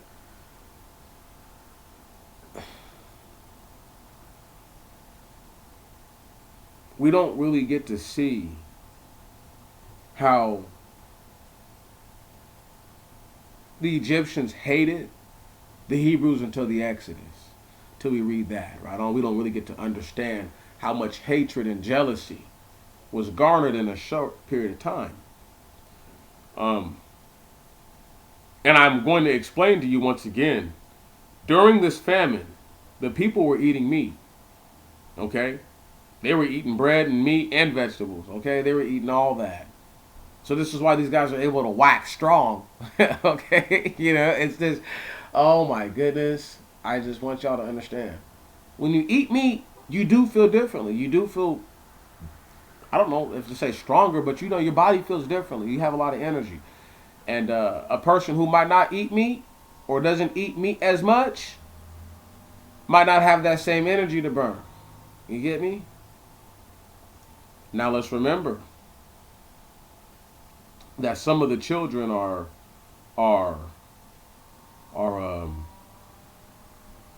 blood mixed already, you know, and some of the children are going to become blood mixed. It's important that people really appreciate the fact that they're in Egypt, okay, and there are several different kinds of Egyptians that I know existed. There's the ones that the white man considers the Gentiles, and there's the ones that are the true Egyptians, the sons of Adam.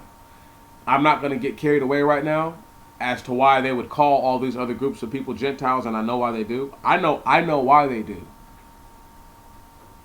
And I know why the other groups, they can't. This is why the Most High God would not say that the Assyrians, the Egyptian, Israel, are my people. He wouldn't clarify that the Egyptians or the Assyrians would be brought up as, a group that I could dignify, who I know certain classes of Gentiles incepted into the bloodline.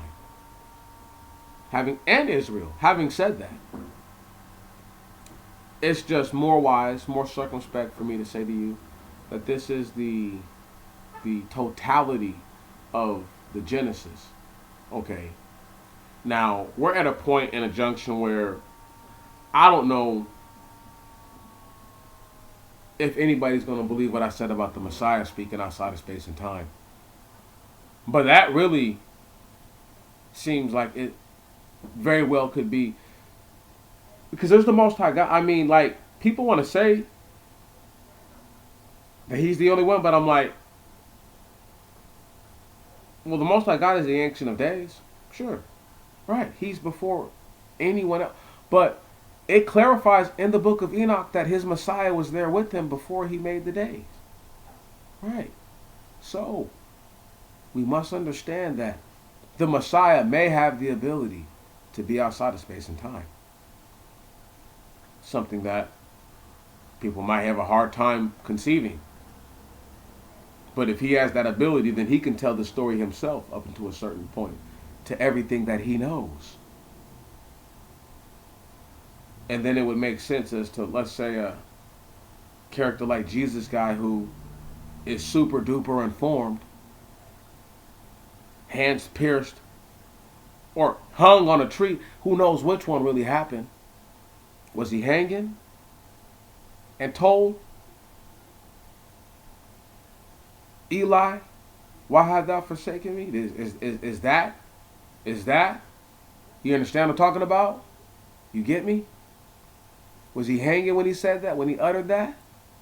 Was he hanging when that Roman pierced his side with the spear? Huh?